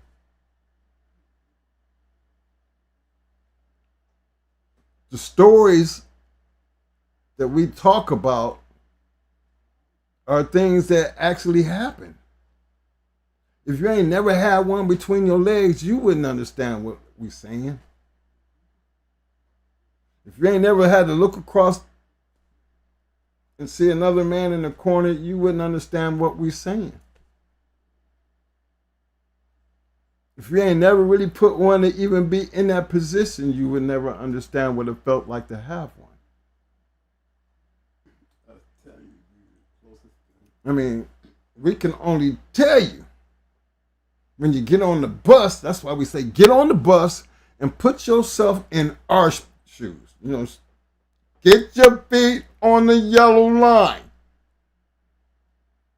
You know, a lot of people don't understand what the yellow line is. You will just go to Google it. United States Marine Corps yellow footprints. When you see what the yellow footprints, because throughout that Marine Corps training, them yellow footprints is very distinguishable. They always had a purpose. And that's why we ride with it, because we even said in this dog game, to be able to do what you're doing, these dogs were built for a certain purpose. We're not trying to get away from the purpose. We're trying to explain to y'all this is the purpose that they were created for. This is the purpose that has been the same purpose over all the many years. Y'all might want to change the purpose now, but that's okay. That's for y'all to do. I ain't got no problems with that. I'm still stuck on the purpose I came in with. Because everybody around me, that's the only purpose they seem to have. And when everybody got that type of purpose, that's almost like me looking at like at the Marine Corps. What makes one Marine better than another Marine? Well, there was really nothing that made one Marine better than the other. You know why? Because what was the purpose? The purpose was to create the baddest killing machine that the world has ever seen as an individual. As y'all notice, it don't take much to kill a person. I mean, I've seen people, be scared and start shooting. They ain't looking, nothing. Pop, pop, pop, pop, pop, pop. Or dudes do this. It just, all that kind of shit. Well, guess what? I'm a trained killer. I don't waste bullets. It costs too damn much. You know what I mean? I keep my eye on my prize and I take it. Why am I like that? Because that's the way I was trained. So certain things you just can't ever forget. These bulldogs, and you've done it, you're not going to, it's like riding a bike. You can never forget I don't understand how some people be thinking that we're supposed to be able to forget. But no. I think if you ever had it before, you could always do it again. You just got to have it in your heart to want to do it again. And some of us just don't have that in us no more. You know what a good dog look like. It's good to just have one around. But it ain't nothing like it was back in the day, because we done did that already. Been there, done that. But my thing is, everybody back there, regardless of what circle that you was in it, had to have the love of the game in them. Some just did it better than others. I just felt like, in order to be good, you got to do what the other ones is you consider good. You got to do what they doing. Figure out what they doing. You know what I mean? Look, man, look. There's levels to this shit right here, bro. There are levels to this shit. And for those who just think it's a cakewalk, you ain't never had one, and you ain't never been there. You ain't never been in a situation, because if you was, and you have been there, you know what I'm talking about. It's called the Lion's Den. Fast lane is just something more, Competition. It's just a different, man, let me tell you, it's just a different beast. It's easy to sit there and just, people talk. I even at my age, 63 years old, you know what I'm saying? I still believe I can whoop the average man's ass. I do. Because I don't know no other way to think. At what point in life were you supposed to sit down and be like, man, you know what? I ain't shit no more. What? Man, if I can't use these, I'm gonna give these. I don't mind taking the ass whooping. I mean, I'm one of them. I don't mind getting my ass whooped. Or at least put myself in a position to get my ass whooped. Because, you know, in my head, with all the shit that I got going on in this motherfucking body, I still think my training is still puts me way ahead of the average person who think they bad as hell. Just because what I've been trained. I'd do a throat shot, reach in and snatch your whole goddamn throat out. You know what I mean? One of them kind of shit. No, I hit you and punch you dead up in under your armpit and you'll fall out like I hit you in your face. Just cut all the blood flow off in your body. I mean, all that little stupid shit they taught us. You know, remember, there's 101 ways to kill a person in less than 10 seconds. Yeah. I mean, everything. I mean, you butter, your gun, your knife, all kind of crazy shit. When they told you that, you know, the Marines is that elite fighting force, you have to understand what makes them say that. It's just not your average branch of the service. And I don't want people to think when we talk about that shit that we just normal, like everybody's a Marine, you know. A lot of people don't like to talk about that part of their life. And they see, even though for us, that part of our life led to a lot of things that we have done in life. And a lot of people think we was crazy or think we was cruel. I mean, whatever. The fact is, shit, you know they Marines. You know, they'll throw that at you in a heartbeat. But it saves you, you know, it saved me plenty of times. Because I could always blame my situations based on my training. I mean, what was I supposed to do? I don't remember no class when I got out that told me what I could and could not do. Or I was supposed to forget how to do what I just did. Nobody told me that. Y'all just threw me back out here. You thought because you threw me in the neighborhood that they was gonna have a chance? You thought it was gonna be fair? Nah. No, Ron, it's a new sheriff in town. We gonna do. I don't give a damn. This is where we gonna be doing some shit. New general running some shit. I mean, imagine a young man having to come up in life and live like that, and then you out here doing dogs too. Competitive. That was when we say get on the bus. This bus don't have no flat tires, and we always get to our destination, and we always share it with you because we want you to be in that mind. If you ain't never been there, you ain't never done it. Well, just imagine what it takes to be a real bulldogger. What it looks like to have one, to have a couple of them, the attitude, the work, the responsibility, all that. Just if you ain't never done it, all you can do is imagine. And hopefully, based on your imagination, you put in the work to make it happen, Captain. Because that's how we did it. Didn't nobody give us shit. We learned. They gave us, well, I ain't going to say that because they gave us opportunity. Let me take that back. They did give us a lot. They gave us opportunity. They shared.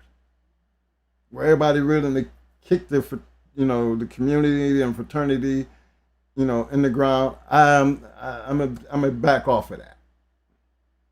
Because all these men, all the way down to James Edward, Kimsey Wood, Atlas Brewer, way back in Carolina. They opened their doors to some little young black guys. whether it was a sheriff or not. The fact is, they didn't have to open up their doors and share the knowledge and even give us dogs. And didn't give us shitty dogs either. Actually gave us some badass dogs. That first group of dogs, I'm gonna tell you, we put up the pedigree. They was top notch. Top notch dogs in some green people's hands. When it came to bulldog. But can't take nothing from them because they could have gave us just a whole bunch of bullshit, but they didn't. So yeah, there's a whole lot of giving going on. So I'm not gonna say that. But then in the same, maybe this is why we do what we doing. Because everybody always said, you know, when you stop and think about it and think about why you is where you at, just do the same thing. Pass it forward. All right, we passing it forward. Now it's up to everybody to take that information and do whatever y'all gonna do with it. That's how we rolling. Everybody use it. Because everybody uses it. Guess what? Competition gonna get stiff. It's gonna get real stiff around there. Real stiff. Because you want to know it or believe it or not, there might be people out there that's actually trying some of the shit that they've learned, and it might be working out for them. But you might not be the only one.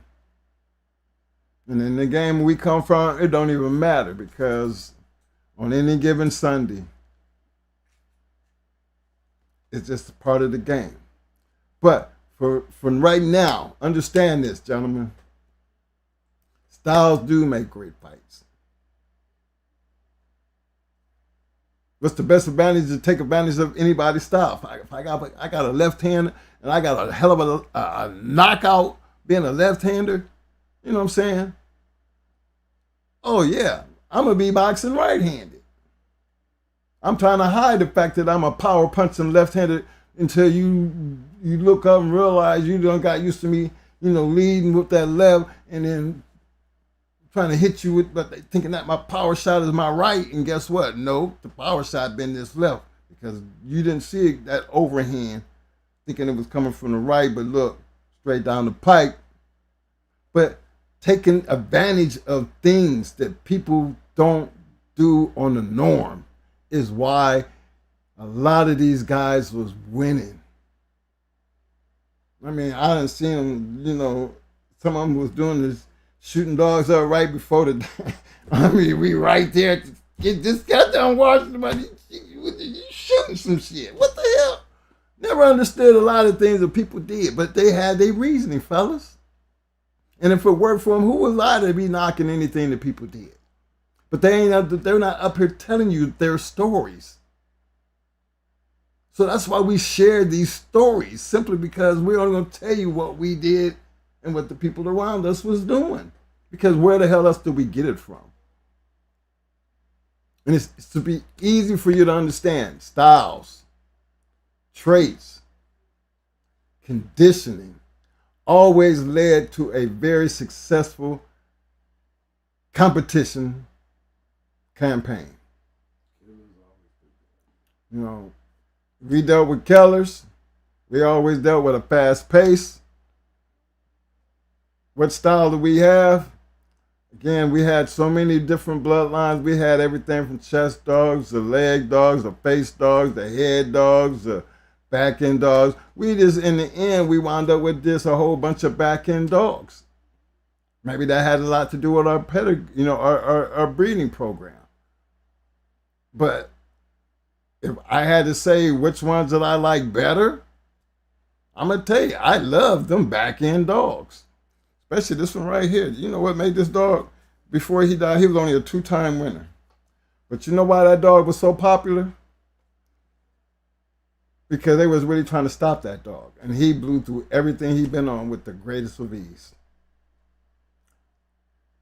Greatest of ease.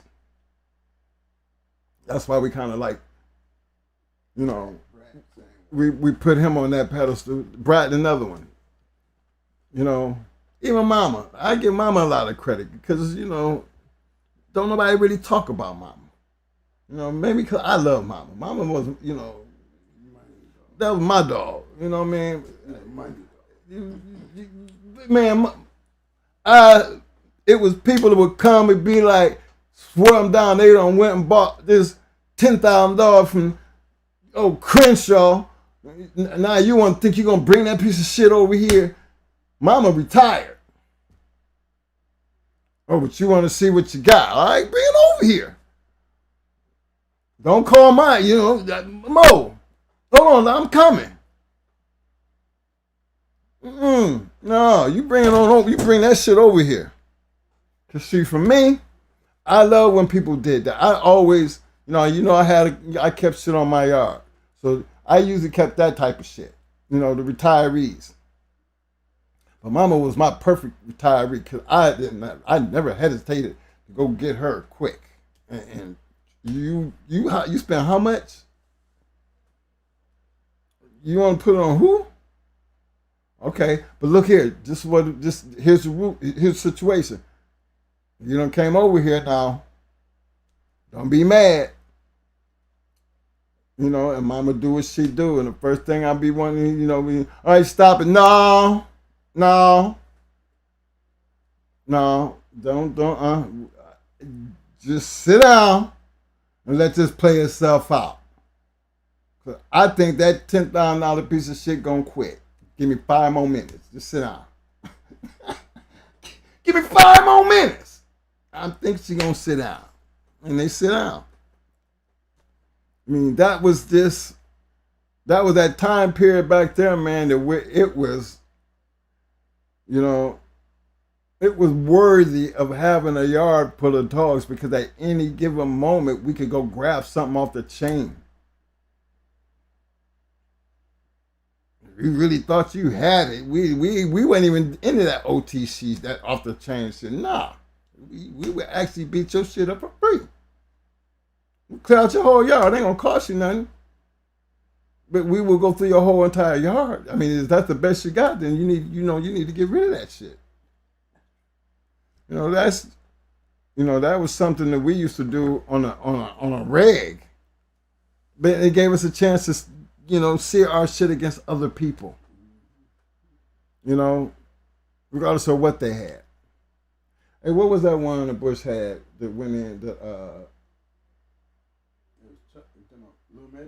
that was Little Mayday and Charlie, right? Yeah, that was you knew Charlie was gonna be that shit. But they also knew Little Mayday was gonna be about that life. 2 friends and hey, you got that, we got that, let's see. See, there was a whole lot of that back in the day. But the thing was, everybody knew what they had. I mean, maybe we might have missed. We didn't really miss too many people because, goddamn, LaFons. When you said LaFons and the Bishops, that was way up in there. There's so many damn more to go along with that list. But the funny thing was about it, fellas, is in their own rights, all of them were bulldoggers. Vietnam, bulldogging. All the little camps that you hear us throw out there, and even the ones in your special area, the ones we didn't even, some of them we don't even know. If you have been around it, you have been a part of it, what I'm telling you is the truth. What nothing like it.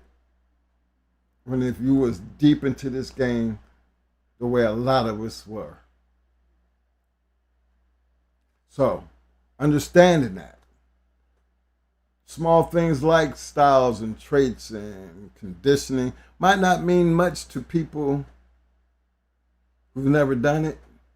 But if you look at those 3 things now moving forward and you're trying to do the right thing in life with these dogs, them still going to be the major factors to your competitive ability. The type of style, the trait, you already know what trait's going to cover is intelligence, the bone structure, the ability, and just the athleticism to even do whatever you're trying to do. And then to be able to take them two things and can be able to condition it to where it can perform at its highest levels against the highest levels out there. For me, I would think you set the mark. Because like I said, this game that we played, it had levels to it. And it's to determine, it's just basically what level did you want to play on. 90%. That's all. Everybody. So we've been on this show to talk about these dogs, and we generally talk about these boys was 90%ers, man. 90%ers, and I mean that. 90%ers. And for me, if I'm hanging around 90%ers, I'm not crying. I'll put it like that. I'm not going to cry. Because they really helped me out a lot. And I'm pretty sure I helped them out a lot too. Just having, just be a part of something. That was even there to be able to be a part of that 90%er. Because, I'm in the pot. I'm in the pot, baby. I'm in the pot. Guarantee I'm in the pot. You know what I'm saying? Yeah. Not everybody got that chance to get in the pot, man. You had to be special to get in the pots.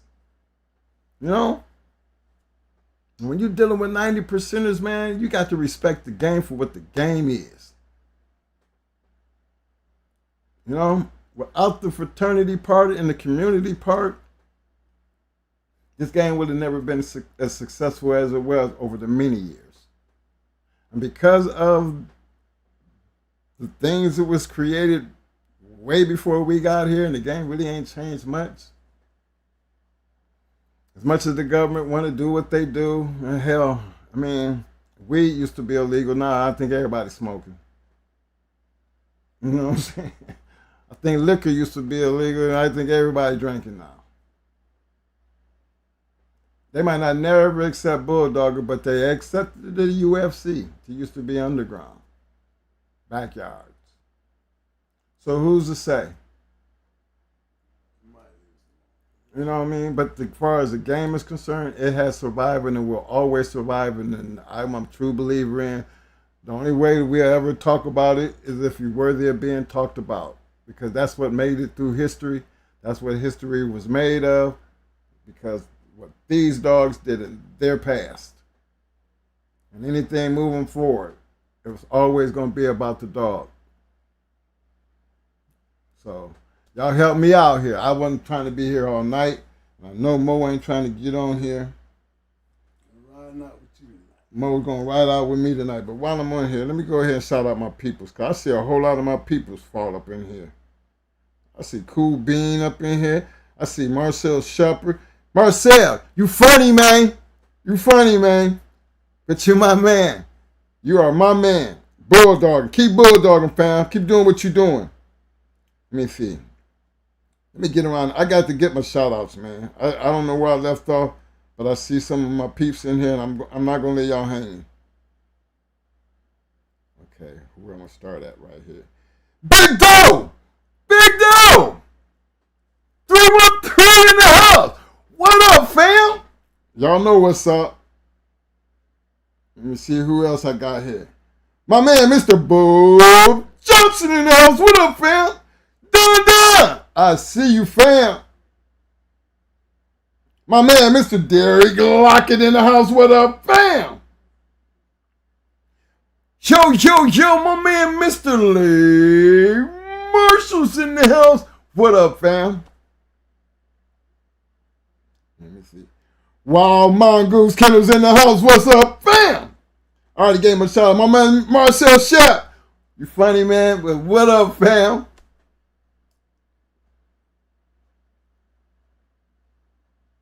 Zone 90, what up, fam?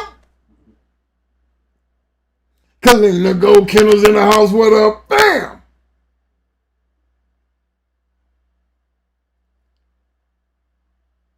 I think that's Bistino.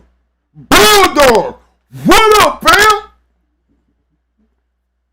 Think I said that right. Don't beat me up if I got that wrong, but you still bulldogging, fam. Break Nasty Entertainment up in the house. What up, fam? Cool Beans 1203 in the house. What up, fam?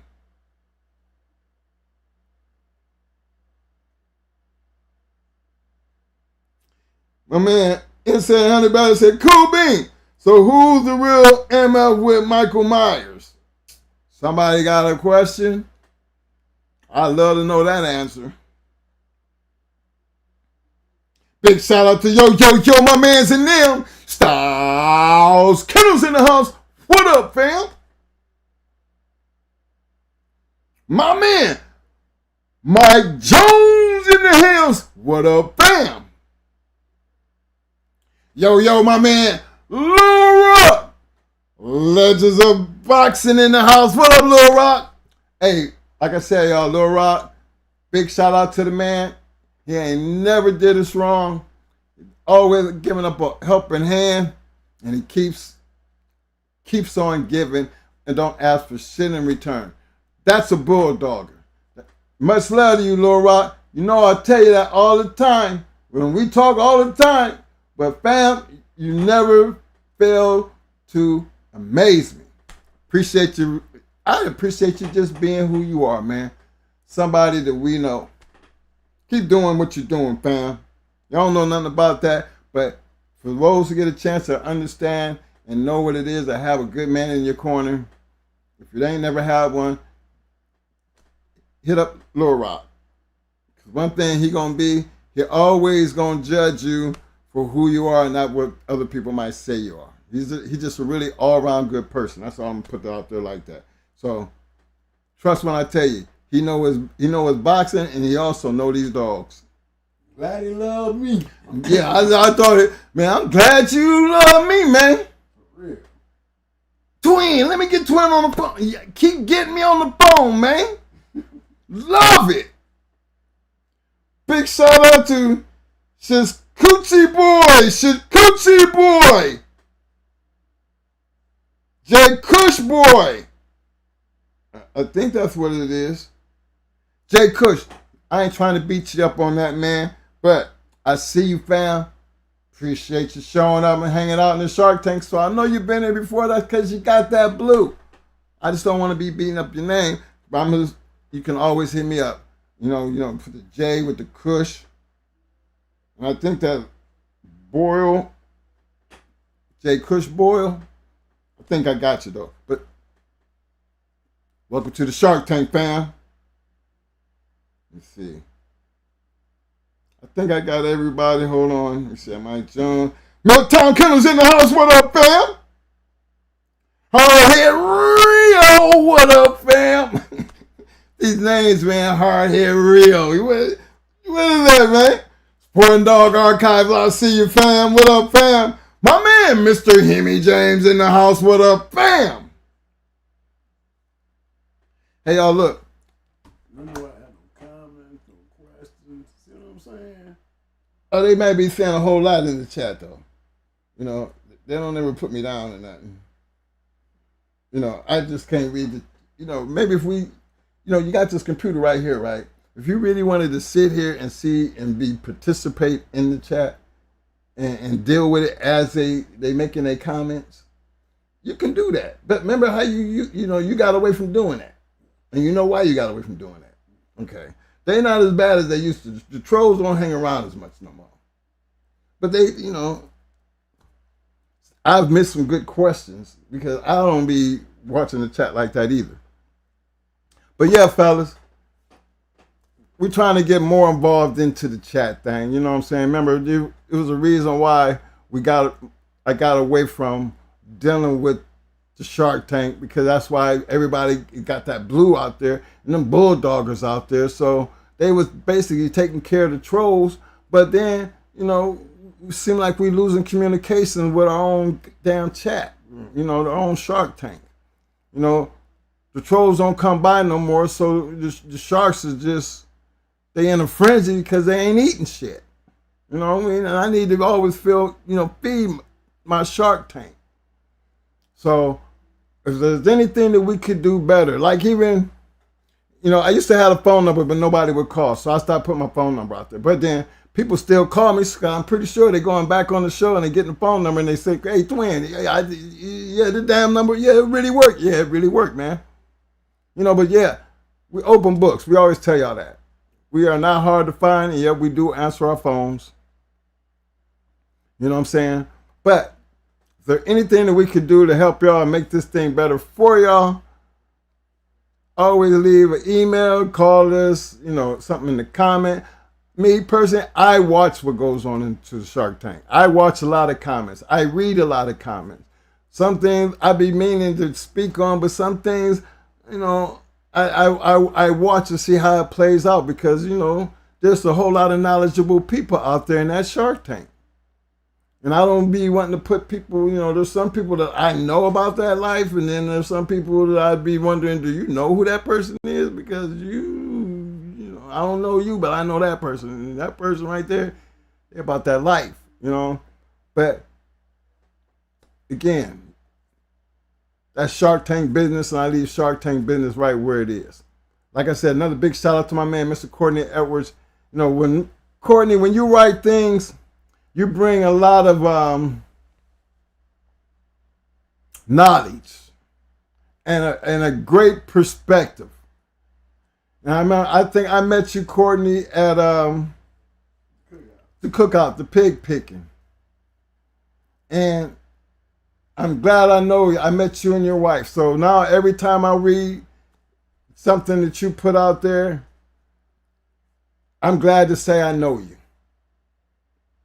I'm going to put it like that. I'm glad to say I know you. And you got my phone number. At any given time, Courtney, you could always call us and we could always be bulldogging. But I just want you to know I respect a lot of your comments, man. I like your perspective. And, it's okay for Bulldog men to agree to disagree. I ain't never been a person that didn't feel like that we know everything because we don't. But everybody's experience is their own. So I want to give a big shout out to Courtney because Courtney's been a long time supporter. And I don't know if y'all ever read some of Courtney's comments that he leaves after the show.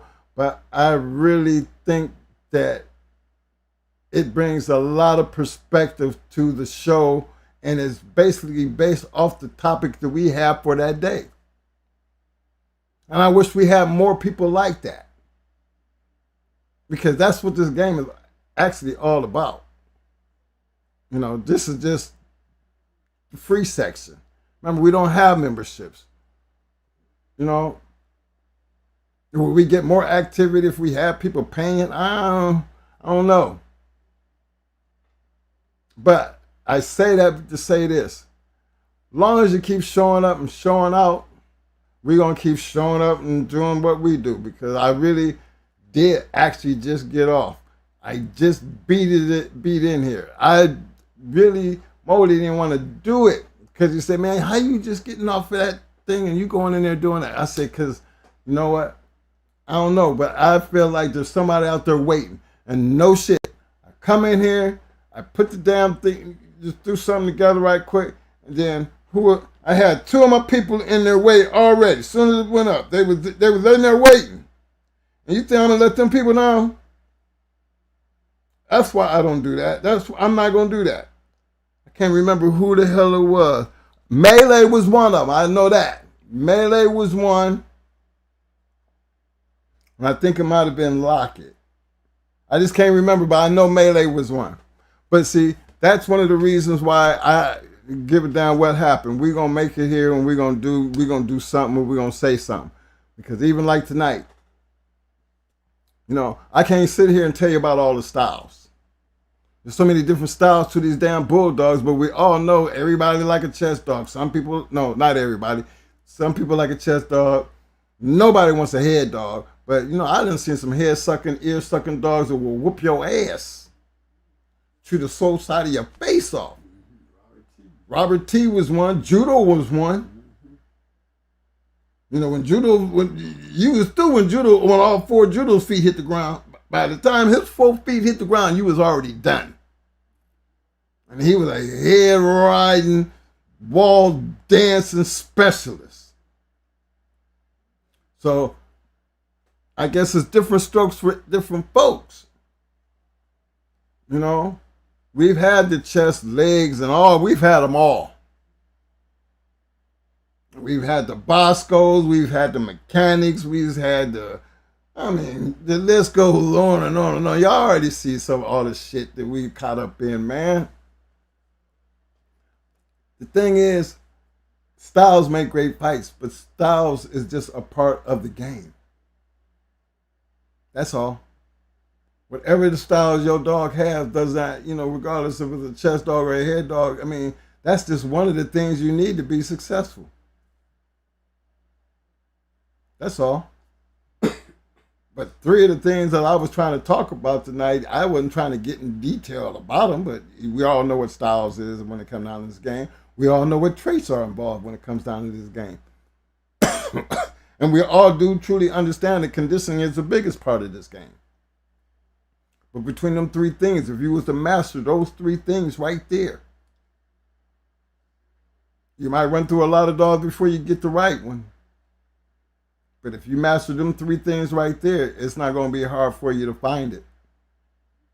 Because you already know what it takes to have one. You know what that one's going to look like because now you got it. Now it's what you do with it.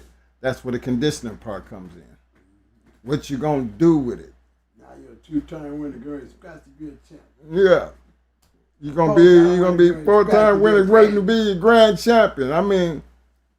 Two-time winner waiting to be a champion. All that was back in the day, that just being able to get there to be able to do that and to know that you did that. You bred that, you did that. And to do it at a certain level. Damn the hood, damn the people in the city. Get on the road and go get it in. You got to have that in your book. That right there, winning to us, that was winning when we could come to your spot and beat you. That's what we got off on. Don't even want to play with y'all. We got off on getting on the road. And I think traveling is one of the hardest things you can do. But you do it enough, you get it down pat. But you can't wait home. We didn't wait home. That was just something we just never did. So, and I'm not saying we special because there's a whole lot of them that didn't have no problems traveling. We'll come to your backyard and clear out your whole house. So, I wanted to. What time is it? Because I'm finna cut this off here, bro. 11:30. Guess what, fellas? This is Talk Shit Tuesday. I'm all right, Tuesday. Talk Shit Tuesday. I got my days mixed up right there. Hey, look, man, appreciate everybody for showing up and showing out like y'all always do. I need y'all to help me out here because, I got a chance to read some of the things that's going on in there, and y'all kind of know where I'm coming from. Y'all kind of understand what I'm trying to say because you get on the footprints, all we can do is reminisce. And y'all know what I'm talking about when I say you've been there and you've done that. And it's hard to talk about if you've never done it. It's hard to tell people how it feels if you've never done it. So just the fact that we all get together and we have these conversations and you guys have your input, that's better than not having a conversation at all. So I'm always going to respect anybody who show up. So, for y'all showing up, man, give yourselves tonight. And this is for y'all tonight. Give your damn self some thumbs up, thumbs up, thumbs up, thumbs up. And for me, muscles, muscles, muscles. Yeah, man. Now, give the whole damn community roses. Roses. Throw them out there, y'all. Come on now. Come on. We need them damn roses. Let it flow. Let them flow, y'all. Look, now, I've been talking shit about these damn thumbs up, muscles, and roses. Now, there's certain people, they be true to it. But you know what? I don't know if it's corny or whatever y'all think it is, but it ain't. Look, it's called participation because I don't see nobody. Them super chats don't move. I don't be seeing those super stickers.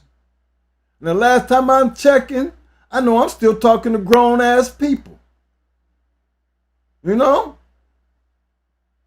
And on top of that, grown ass people who are in a Pitbull podcast room of past dog fighters. And y'all in this room. And so I don't do disrespect well. Let me clear y'all up on something.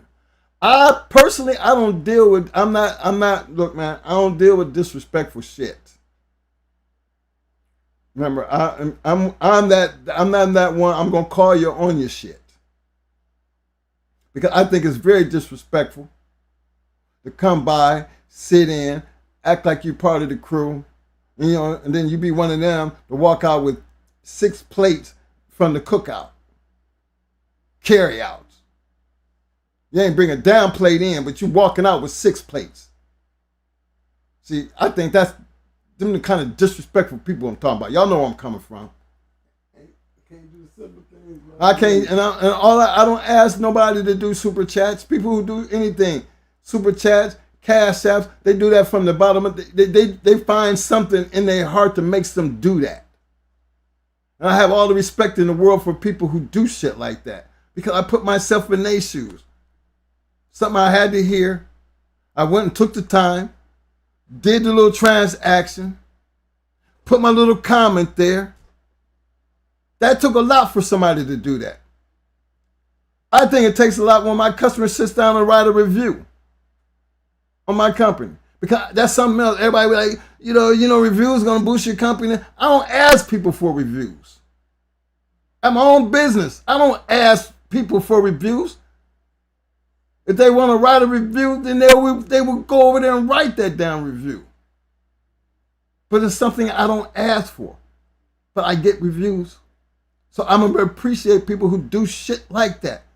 I want to appreciate that Shark Tank when I ask for damn thumbs up, when I ask for some damn muscles, when I ask for some damn roses, because that part right there don't cost you nothing. And yes, anybody that comes on this show, I always tell them, you know, just look at your roses. These thumbs up, I mean, they liked you. Because I always felt like if it don't cost you nothing, but a little bit of tap, tap, tap, tap, tap, tap, tap, tap, tap, tap, tap, tap, then what is your problem? You walking out with all that food. You know, I don't understand that. But that's all right though, because I told y'all, I don't do disrespect well, but I'm also a kind-hearted person because I can look by shit because it don't really control the money in my pocket. YouTube definitely ain't paying me enough shit for us to even be concerned about even having that part of the conversation. I just remind y'all, don't ever think that we don't understand what our audience looks like and what kind of audience is out there, and remind y'all that y'all do understand this is a American Pit Bull Terrier talk show about fighting dogs. Y'all do understand that? So, being the competitive nature person that I am, I don't do disrespectful shit. I don't talk about nobody, but what I'm asking for is not that expensive. All it takes is, goddammit, 3-4 seconds of your time to go.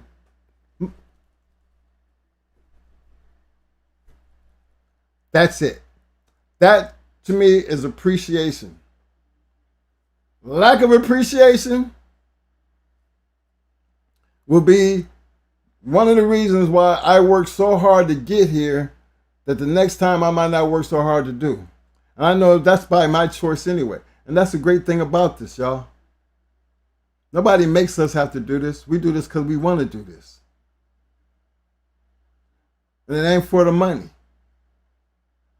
Now, I'm not going to let nobody disrespect that, because then that makes me feel like y'all got me twisted. Y'all must, who the hell y'all think I am? You know, I really am I'm not really the nice guy of this group.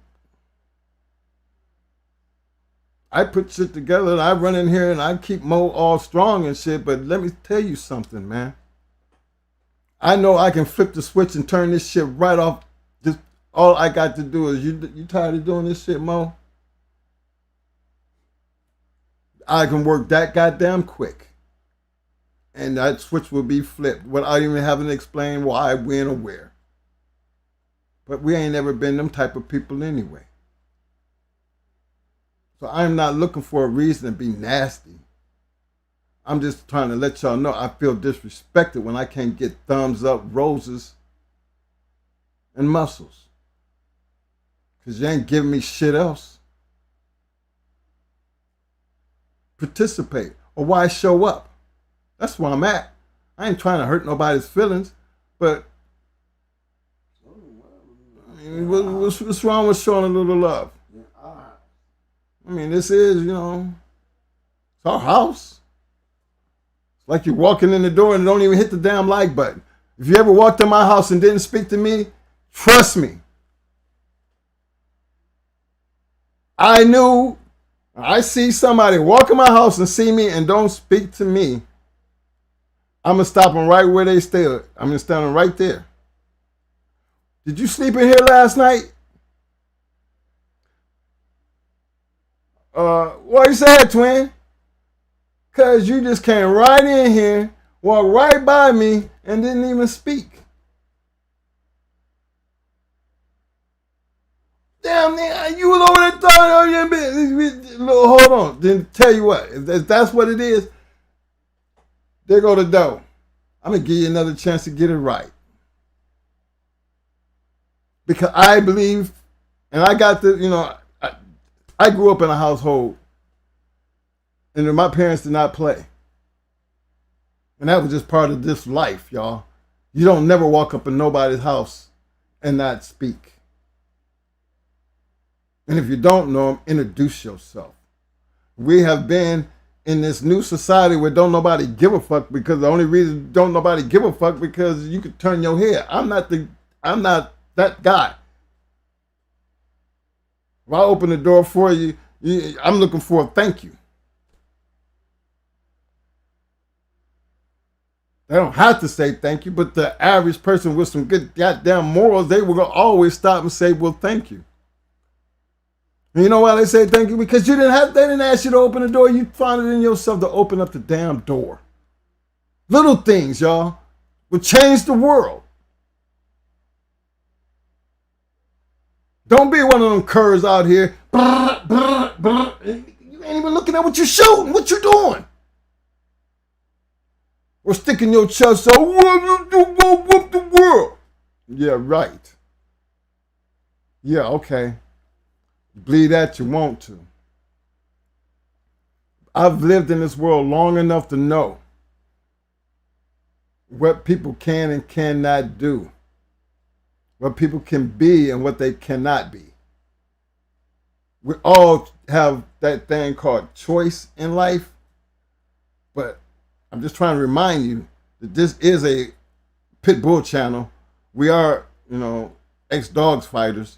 You know, this is that type of podcast. So take it for what it is. You know, we ain't sneaking that in on you. We don't want you to forget that. So if all you got to do is hit a like button, hit a thumbs up on the rose or some muscles, do that. Because I have not forgotten about y'all. That's why I keep coming here. That's why I break my neck to get here, just to sit down and spend this little time with you. Might not be what you wanted to talk about, but ain't nobody giving us nothing to talk about. But I'm going to talk about it because you know what? We ain't talked about that in a while, because I'm always hearing people always talk about all this and all that, and got these dog, I bought that dog, I got this dog, and I ain't doing shit. Okay, that's fine. You don't do shit. You just got dogs. All right, that's cool. So I'm going to have this conversation. So, you know, if you ain't doing that, maybe you just might want to do some other climbable wall. But guess what? The information I'm talking about today, it might even help somebody who's willing to do that. You know, that's all I'm saying. Don't always have to be about what was going on in the past, because there's nothing that was going on in the past that can't help you moving into the future. Nothing. That's where I'm at with that. So while y'all showing me the love, I know I got a couple more thumbs. I mean, I'm really trying to make y'all feel about that. You know what I mean? To all my people on the back streets, you know, I ain't got no complaints with y'all. Y'all always show up. Y'all back there, you know. Y'all always the ones to be like, Twin, I seen the show. You know, me and my boys got together. That's my backstreet people. So y'all know I got love for y'all. Y'all show y'all love in a whole new different type of way. Y'all the reason why the damn phone ring all the damn time. But much love to my backstreet. You know, Shark Tank, all I'm saying is, hey, fellas, y'all the ones that matter. Why? Because y'all part of the Shark Tank and all y'all got blue. Represent. That's all I'm asking. And I'm not begging. Most think I'm over here begging. But I'm not begging. I'm just putting it, you know, I'm like the chairman of the board. You know, I came in today and everybody's fucking around in the lunchroom. Ain't nobody doing shit. Phone ringing, ain't nobody answering no damn phones. What the hell going on? I need everybody to sit down. And then while you're sitting down, shut up. Because how are you going to hear what I'm saying if you're over there running your damn mouth? See, I'm that kind of guy. You know, and then I can look around the table. I can look around and look at people and see the look on their faces. Be like, you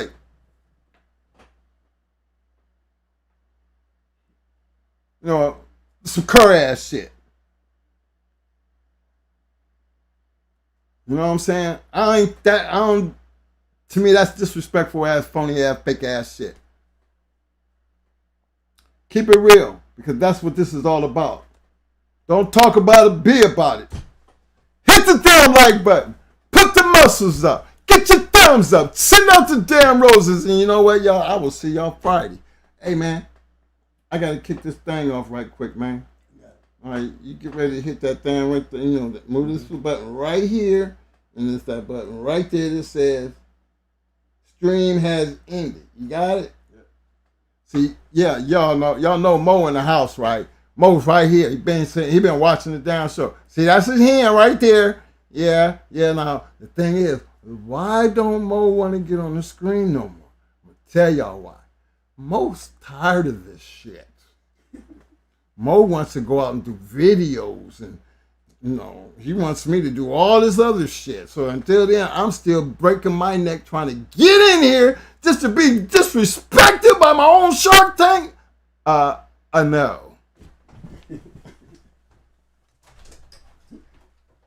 Show your face, man. Let them see your face, man.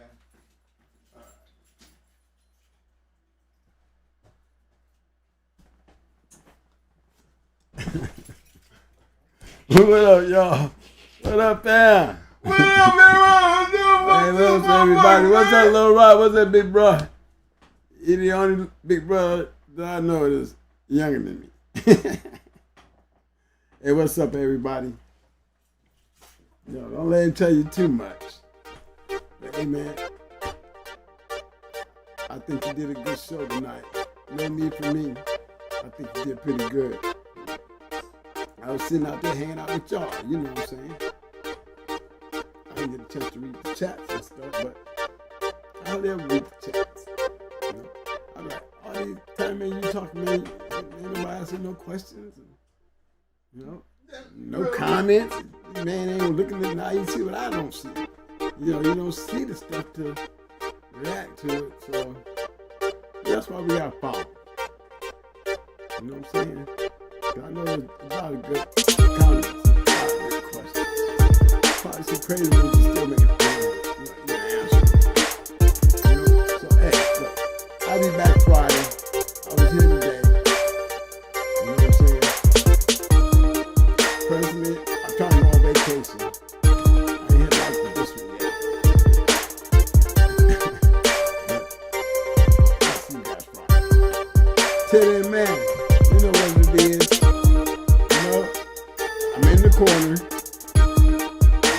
everybody money still straight. You know, everybody money still straight. We going for the win now. This is collection time. Collection time, baby. Collection time. I'm here. I'm here. I'm in. I win. I'm here. Just hold him up, man. Yeah. I'm coming to finish it up, baby. Just hold him up, man. We just all we know to do is show you we can come get that. We can come get it, but I need you to be over there. I need y'all to be right there because guess what? We coming. We coming to get it. Because we always. Damn it. I said we always. Damn it. Scratch the wing.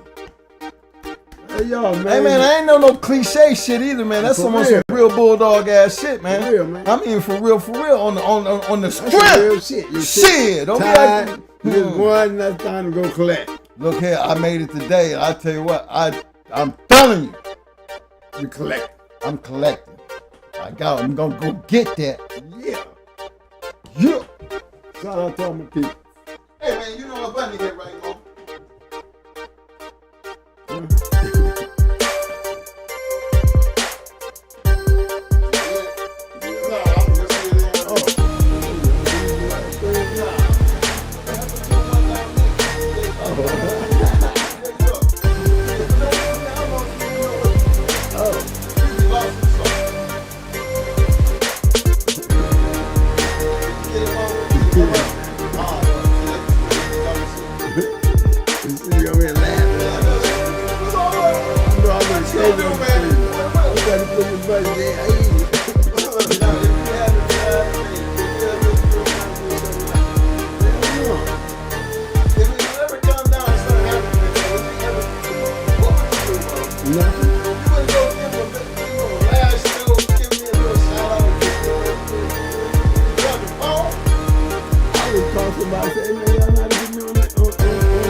I can't do the show.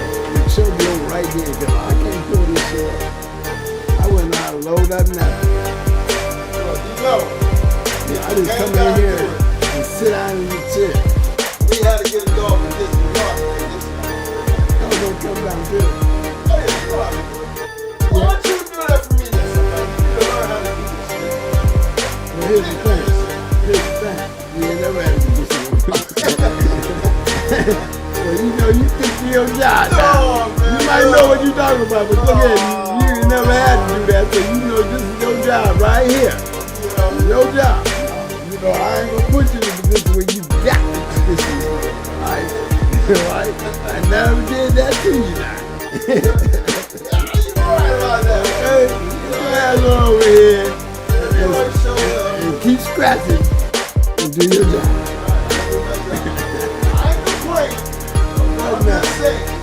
You got that though. You got that covered, baby. I tell you.